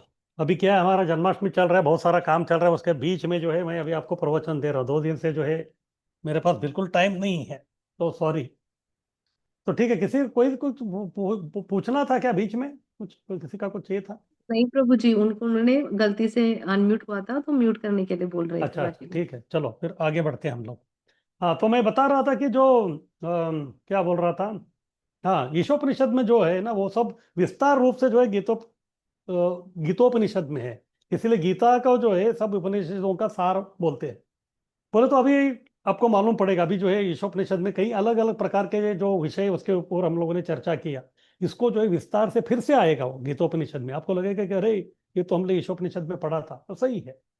तो इसीलिए जो है केवल क्या बोलते हैं, ये अपना जो गीता है वो जो है वो सभी प्रकार के, केवल ईशोपनिषद नहीं, सभी जो 108 उपनिषद है उसका जो है पूरा सार है। तो इसीलिए इधर जो विषय आ रहा है विद्या और अविद्या, इसका जो है पूरा विस्तार से जो है कृष्ण 13वें अध्याय में बताया। तो ये है श्लोक क्रमांक 8 से 12। तो इसमें वो बताते हैं कि इस विधि से जो है ज्ञान का विकास होगा। हाँ, तो किस प्रकार से? तो बोल रहे कि विद्या जो है उसको आपको संस्कार, यानी कि जो विद्या अगर आपको प्राप्त करना है तो ये जो है 20 अंश है। जब ये 20 अंश का पालन करेंगे तब जाके जो आपको असली प्रकार का विद्या प्राप्त होता है। अगर ये 20 प्रकार का जो है अंश आप प्राप्त नहीं कर रहे या पालन नहीं कर रहे, तो समझ जाने के आपके पास जो है सही विद्या नहीं है। तो इसलिए विद्या का संस्कार जो है, विद्या से सद्गुण प्राप्त होते हैं। फिर ये सद्गुण क्या है? तो ये 18 वस्तु का संस्कार है, जिसका उल्लेख जो है कृष्ण भगवत गीता में करते हैं। ये है अध्याय 13 में जो है श्लोक क्रमांक 8 से 12 है। इस विधि से ज्ञान का विकास होगा। तो सबसे पहले वो बोल रहे कि अमानित्वम। हाँ, सबसे पहला जो है अमानित्वम, यानी कि मनुष्य जो है स्वयं भद्र पुरुष बनकर अन्यों को समुचित सम्मान देते हैं। अमानित्वम, अमानित्वम यानी कि दूसरे व्यक्ति को जो है मान देना, सम्मान देना, जो है सम्मान देना, मान देना जो है बहुत ही महत्वपूर्ण है इसको। तो इसलिए जैसे मैंने बताया कि विद्या विनय न शोभते। जैसे है हमारा भी अनुभव है, अगर मान लीजिए हम भी कोई स्कूल में पढ़ रहे हैं, तो फिर एक कोई शिक्षक है, उसके पास ज्ञान बहुत है, लेकिन वो जो है हमेशा हट्टी है, क्रोधी है, इस प्रकार का है, तो फिर लोग उसका सुनते तो है लेकिन उसके साथ संबंध प्रस्थापित नहीं कर सकते। और दूसरा जो है व्यक्ति है वो बहुत ही जो है सम्मान देने वाला, बहुत ही विनयी है, तो फिर लोग उसके पास ज्यादा जाते हैं। तो इस प्रकार से जो है अमानित, यानी कि मनुष्य जो है स्वयं भद्र पुरुष बनकर अन्यों को समुचित जो है वो सम्मान वो दे सकता है। तो ये सबसे पहला है। यानी कि अगर आपको जो है विद्या प्राप्त करना है तो फिर सबसे पहले जो है आपको क्या करना पड़ेगा? आपको जो है मान सम्मान। हाँ, तो उसको जो है अमानित्वम, यानी कि मान की अपेक्षा नहीं करना। यानी कि विद्या जो हम लोग प्राप्त कर रहे हैं वो कोई सम्मान के लिए हम लोग नहीं कर रहे, कोई गौरव के लिए, आदर के लिए, उसके लिए जो हम लोग जो है बिल्कुल ये नहीं कर। तो इसलिए मनुष्य जो है स्वयं भद्र पुरुष बनकर अन्यों को जो है समुचित सम्मान जो है उनको वो देना है। जब तक हम अन्यों को समुचित सम्मान नहीं दे सकते तब तक हमारा जो है ज्ञान का जो है चीज आरंभ भी नहीं होता। तो इसलिए चैतन्य महाप्रभु भी यही बोलते हैं, ठीक है कलयुग का जो युग धर्म है हरिनाम लेना, लेकिन हरिनाम लेने के लिए भी जो है कुछ हमको जो है योग्यता चाहिए। तो योग्यता क्या है? तो 3 योग्यता बताते हैं। क्या? तृणादपि सुनिचे, तरोरिव सहिष्णुना, अमानी न मान देना। तब जाके जो है हरिनाम का असली ज्ञान जो हमको मालूम होता है। तो इसी को जो है कृष्ण बोल रहे हैं अमानित्वम। तो इसलिए मनुष्य को जो है स्वयं भद्र पुरुष बनकर अन्यों को समुचित सम्मान देने का, यानी कि ये सम्मान देना है आपको। सम्मान किसको देना है? सबसे पहले गुरु को देना है, जो आपको जो है विद्या दे रहा है। यानी कि उसके सामने नतमस्तक होना, दंडवत करना, उनको मान सम्मान देना, और मैं कुछ नहीं हूं ये विनय दिखाना। तो इसी से जो है विद्या का शुभारंभ होता है। ये संस्कार है ये। तो पुराने जमाने में वैसे ही था, तब से बच्चों का जो है विद्या दान, विद्यारंभ संस्कार होता था। वो संस्कार है। सरस्वती पूजा कराते थे बच्चों से। हाँ, बच्चों से जो है सरस्वती का पूजा कराते थे। ये सब जो है अलग अलग ये सब होता था। तो इसीलिए जो कृष्ण इधर आरंभ कर रहे हैं ज्ञान का अनुशीलन, ये है अमानित्वम। यानी कि मनुष्य जो है स्वयं भद्र पुरुष बनकर अन्यों को समुचित सम्मान वो दे सकते हैं। उसके बाद दूसरा है अदंभ। दंभ, दंभ यानी कि डांभिकता। तो डांभिकता कभी आता है? जब आप वो नहीं हैं और उसको आप प्रदर्शित करना चाहते हैं, तो तब जाके दंभ आता है। तो अदम्भ वही व्यक्ति कर सकता है जो अमानित्वम वाला है। जो व्यक्ति अपने आप को मान सम्मान की अपेक्षा नहीं करता, वो व्यक्ति कभी भी दंभिकतना या कपटी नहीं बन सकता। ये देखिए, सब एक दूसरे से जो है सब जुड़े हुए हैं। जब तक आपके पास अमानित्वम नहीं आता तब तक अदम्भित्वम नहीं आ सकता। नाम यश के लिए धर्मात्मा का स्वांग न करे, तो स्वांग वो कभी करेगा क्योंकि उसको जो है कुछ तो चाहिए, मान सम्मान चाहिए। तो मान सम्मान की वो जो अपेक्षा करता है और उसका उसके लिए वो लायक ही नहीं है, वो योग्य नहीं है, तो फिर वो जो है वो अदम्भ है। तो ठीक है, अभी व्यक्ति जो है दूसरों को क्या कर रहा है, मान सम्मान दे रहे हैं। मान सम्मान वो व्यक्ति को भी दे रहा है जो उनको मान सम्मान नहीं कर रहा है, या फिर उनके प्रति वो कुछ तो विरोध कर रहा है, लेकिन उसके प्रति भी जो है ये सम्मान दे रहा है। ये बहुत ऊंचा चीज है, ये बहुत ऊंची चीज है। और वो व्यक्ति जो है कपटी नहीं है। जब उसके पास अमानित्वम है, सबको मान दे रहा है, अदम्भित्वम यानी कि डांबिकता उसके पास नहीं है, तो फिर अहिंसा अपने आप आ जाता है। तो फिर वो हिंसा क्यों करेगा? हिंसा कभी होता है जब व्यक्ति अपने आप को कुछ समझता है या फिर अपने आप को कुछ दिखाने का कोशिश करता है, तो तब जाके जो हिंसा होता है। अगर उस प्रकार कुछ नहीं है तो फिर वो अहिंसा है। तो शारीरिक कार्य, मानसिक विचार और वाणी से जो है किसी की परेशानी न करे। तो इधर बोल रहे अहिंसा का मतलब क्या है? अहिंसा जो है केवल किसी को जो है मैंने काट दिया तो वो तो केवल शारीरिक हो गया, लेकिन कभी कभी मानसिक भी होता है। लोगों को गाली देना तो ये भी है। फिर बाद में कठोर वचन बोलना, उससे भी जो है लोगों के दिलों पे जो है उनके भावना के ऊपर जो असर होता है। और इधर देखिए, सबसे पहला जो शारीरिक है वो स्थूल है, ग्रॉस है। अभी किसी को मैंने मार दिया, वो घाव जो है वो गायब हो सकता है कुछ समय के बाद। उसके बाद जो मन वाला है तो वो मानसिक वो थोड़ा रहता है, क्योंकि मानसिक। लेकिन जो वचन वाला जो रहता है वो जो है वो आदमी बोलता नहीं, हाँ मैंने अभी भी वो याद रखा हूं, तुमने मुझे ऐसा बोला था, वैसे बोला था, इस प्रकार। तो इसीलिए इधर बोल रहे कि हिंसा का मतलब काया वाचा मनसा, तीनों से जो है किसी को हिंसा नहीं करना। लेकिन लोगों को लगता है कि हिंसा बोले तो केवल शारीरिक हिंसा नहीं, शारीरिक हिंसा से ज्यादा पीड़ा जो मानसिक का है, और उससे ज्यादा जो है वाचिक का होता है। ये वाचिक वाला जो है बहुत खतरनाक रहता है। तो ठीक है, व्यक्ति जो है अमानित्वम है, अदम्भित्वम है, फिर अहिंसा यानी कि जो है हिंसा किसी से वो नहीं कर रहा है, तो फिर वो उसका कैसे रहेगा? वो शांति। शांति यानी कि एक प्रकार का जो है बस शांति का मतलब जब आपके जीवन में जो है बहुत सारे जो है विरोध आ रहे हैं, तभी भी जो है आप शांत रहेंगे, उसको बोलते हैं शांति। अन्यों से ने उकसाने पर भी धैर्य बनाए रखना। तो ये जो शांति है, इसके बारे में प्रभुपाद जी कृष्णा पुस्तक में लिखते हैं। जब वसुदेव और देवकी को कंस लेके जा रहे थे, तभी अचानक जो है आकाशवाणी होती है कि देवकी के अष्टम गर्भ जो है आपका मृत्यु का कारण बनेगा। तो जो अभी तक देवकी के ऊपर जो है इतना जो है जी जान लगा के जो वो प्रेम कर रहा था, अचानक जो उसमें परिवर्तन आ जाता है, और वो तुरंत जो है देवकी का बाल पकड़ लेता है, फिर सर निकाल के उनका जो है मारने वाला रहता है। तो तभी जो है वसुदेव शांति दिखाता है। तो तभी जो है प्रभुपाद जी लिखते हैं कि the greatness of the person is estimated by how much he can tolerate the provoking situations. Provoking situation यानी कि तो उकसाने के जो परिस्थितियां रहते हैं, उसको किस प्रकार से व्यक्ति सहन कर सकता है, उसको बोलते हैं शांति। हाँ, तो हम लोगों ने जो है उकसाने पर भी जो धैर्य बना के रखते हैं, तो फिर वो एक शांति। इसको जो है पूरा कंट्रोल करके जो इस प्रकार वो सब करना था। आगे कीजिए।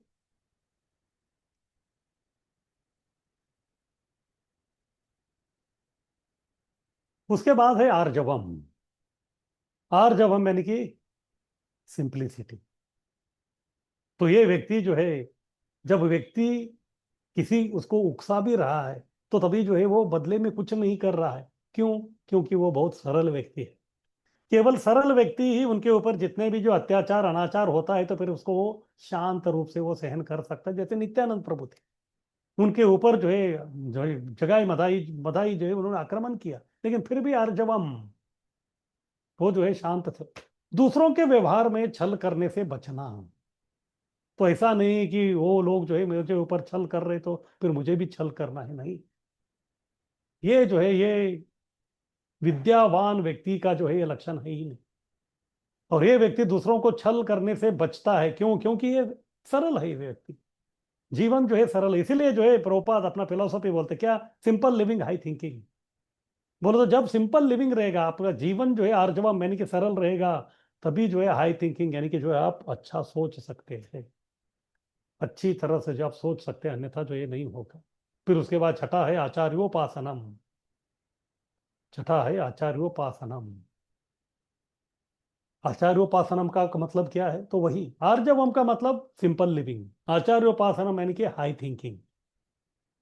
ये आचार्योपासनम तभी हो सकता है जब आपका जीवन आर्जवम यानी कि सिंपल लिविंग रहेगा तभी। क्योंकि जब सिंपल लिविंग यानी कि जो सरलता से आप जब जीवन व्यापन करते हैं, तभी आपके पास समय ही समय है। क्योंकि जो व्यक्ति सरल जीवन कर रहा है तो उसको जो है और ज्यादा जो है एक्स्ट्रा कुछ करने की आवश्यकता नहीं, उसके पास इतना समय है कि वो समय वह उसका जो है सदविनियोग कर सकता है, उसका सदुपयोग कर सकता है। तो वो समय जो है वो आचार उपासना में लगा सकता है। तो आध्यात्मिक साक्षात्कार की ओर ले जाने वाले गुरु को खोज करना, क्योंकि जीवन सरल है तो इसलिए वो आसानी से जो है वो आचार्य को स्वीकार लेता है। फिर से वही जो तथाकथित जो ज्ञानी है वो ये नहीं करेगा, क्योंकि उसको खुद को आचार्य बनना है। जो खुद को आचार्य बनने की इच्छा रखता है वो आचार्य उपासना कैसे करेगा, वो तो नहीं हो सकता। लेकिन ये व्यक्ति जो है असली में ज्ञानी है, ये असली ज्ञानी बनने वाला, बनने की इच्छा है इसका। तो ये जो है आध्यात्मिक साक्षात्कार की ओर ले जाने वाले गुरु की जो है वह खोज करता है, क्योंकि उसको मालूम है मेरा जीवन तो सरल है, लेकिन ये सरल जीवन का एक दिशा चाहिए। वो दिशा कौन देंगे, वो आचार्य है। इसलिए उनका खोज करना आरंभ करता है, और खोज करने की उसकी इच्छा भी प्रकट हो जाती है, फिर बाद में वो उसको स्वीकार भी करता है। तो ऐसे गुरु को शरण जाकर सेवा करे और आवश्यक प्रश्न करे। तो यही जो है भगवत गीता का श्लोक है, तद विद्धि प्रणिपातेन परिप्रश्नेन सेवया उपदेक्षन्ति ते ज्ञानम ज्ञानी न तत्वदर्शिना। तद विद्धि, तद यानी कि जो भगवान, भगवान के बारे में जो विद्धि यानी कि जानना। भगवान के बारे में जो अगर आपको कुछ जानना है तो फिर क्या करना है, प्रणिपात होना है। प्रणिपात यानी कि अमानित्वम अदम्बित्वम। हाँ, तो गुरु के सामने जो है पूरा नतमस्तक होना है, अमानित्वम अदम्बित्वम आर्जवम। तद विद्धि प्रणिपातेन परिप्रश्नेन सेवया। तो उसके बाद जो है प्रणिपात यानी कि नतमस्तक होने के बाद आप उनको सेवा करना है, सेवा से उनको प्रसन्न करना है। हाँ, हालांकि गुरु के पास जो है बहुत ज्ञान है। हाँ, तद विद्धि प्रणिपातेन परिप्रश्नेन सेवया उपदेक्षन्ति ते ज्ञानम ज्ञानी न तत्वदर्शनम। उपदेश देंगे क्योंकि वो ज्ञानी है, उनके पास ज्ञान बहुत है। लेकिन कभी करेंगे जब वो आपके ऊपर प्रसन्न होंगे, और उनको प्रसन्न हम कभी करेंगे जब हम उनका सेवा करेंगे। अपनी सेवा के माध्यम से जब हम उनको प्रसन्न करेंगे, तब जो है वो हमको हमारी नतमस्तक, हमारी प्रणिपात, ये सब देख के जो है अपना सब ज्ञान जो है वो हमको देने के लिए जो है वो तैयार हो जाते हैं। तो इसलिए ऐसी गुरु जो है उनका शरण जाकर सेवा करे, इसको बोलते हैं आचार्य उपासना। फिर बाद में आवश्यक प्रश्न करे। आवश्यक यानी कि हमारे भक्ति के अनुकूल, आध्यात्मिक जीवन के प्रगति के लिए जो भी आवश्यक जो प्रश्न है वो हमको पूछना है। तो ठीक है, अभी आचार्योपासनम यानी कि आप एक गुरु को स्वीकार लिया, यानी कि इसका मतलब आपने जो है एक प्रकार से दीक्षा ले लिया। तो दीक्षा के समय में जो हम भी जो है वचन देते हैं क्या, मैं 4 नियम का पालन करूंगा। ये 4 नियम का पालन करने से व्यक्ति जो है भक्त नहीं, वो मनुष्य बनता है। यानी कि ये जो 4 नियम है वो क्या करता है, हमको शौचम, हमको शुचित्व प्रदान करता है। 4 अनाप शनाप जो नहीं करने वाले जो चीज है उससे हम लोग दूर हो जाते हैं। आत्म साक्षात्कार तक पहुंचने के लिए शास्त्रोक्त विधि का पालन करना। अभी आचार्योपासन, आचार्य के पास में आचार्य उनको मार्गदर्शन देंगे। फिर जब आचार्य के पास व्यक्ति रहता है तो हमेशा जो है शौचम, जैसे हमारा भी अनुभव, जब हम लोग भक्तों के संग में रहते हैं तभी जो है जो अवांछित जो विचार है वो आते नहीं है। यानी कि मन जो है अपने आप शुद्ध हो जाता है। क्यों? क्योंकि हम आचार्य उपासना या वैष्णव उपासना कर रहे हैं। जितना भक्तों के सत्संग में आप रहेंगे तो शौचम आपका ज्यादा रहता है, शुद्धिकरण ज्यादा होता है। और जब व्यक्ति स्वच्छ है तो तभी उसका जीवन में जो है स्थैर्य आता है, प्रामाणिक शास्त्र के सिद्धांत में दृढ़ हो जाता है। क्यों? पूरा शुद्ध है, सरल है। तो जीवन में जो है कोई कपटता ही नहीं उसके पास, इतने अच्छे अच्छे उसके पास सद्गुण है। तो फिर स्थैर्य यानी कि स्थिरता नहीं आएगा तो फिर और क्या होगा उसका। तो जो भी जो है जीवन में जो है उल्टा पुल्टा कुछ भी हो रहा है, तो फिर भी जो है ये व्यक्ति जो प्रामाणिक शास्त्र का जो सिद्धांत जो गुरु उनको बता रहे हैं उसमें जो है वो दृढ़ रहेगा, उसमें उनको कोई भी टस में मस नहीं कर सकता। फिर अभी वो व्यक्ति स्थिर, यानी कि अपने साधना में वो स्थिर हो गए, तो फिर आगे क्या होता है? आत्मविनिग्रह। जैसे वो स्थिर हो जाता है तो आत्मविनिग्रह यानी कि आत्म साक्षात्कार में जो भी बाधक आदत निकल जाते हैं अपने आप, क्योंकि वो स्थिर बन गया। अभी उसने ठान लिया है कि मैं 4 नियम का पालन करूंगा ही, तो अपने आप जो है वो निग्रह यानी कि कंट्रोल में आ जाता है। और जैसे वो कंट्रोल में आ जाता है तो फिर क्या हो जाता है? अपने आप इंद्रियार्थेषु वैराग्यम, अपने आप उन्होंने ठान लिया है कि मैं 4 नियम का पालन करूंगा ही। तो उसमें एक है कि कांदा लहसुन नहीं खाना। तो फिर क्या हो जाता है? तो जो इंद्रिय है, जो कांदा लहसुन चाह रहा है, तो उसके प्रति वैराग्य, इंद्रियार्थेषु वैराग्यम। क्यों? आत्मविनिग्रह, अपने आप को कंट्रोल कर लिया है उसने। इसलिए शरीर पालन में जो भी आवश्यकता से जो है उसका अधिक नहीं लेता, यानी कि अत्याहार नहीं करता है। उनको मालूम है जिंदगी जीने के लिए जितना चाहिए उतना लेके जो है वो शांत है। जिंदगी जीने के लिए जितना जो उनको वो करना है उसी से जो है वो शांत है, और कुछ नहीं। तो इंद्रियार्थेषु वैराग्यम, इंद्रियों के प्रति जो है वैराग्य सब कर दिया बस। शरीर पालन में जो आवश्यकता से अधिक जो है वो बिल्कुल वो लेता नहीं है।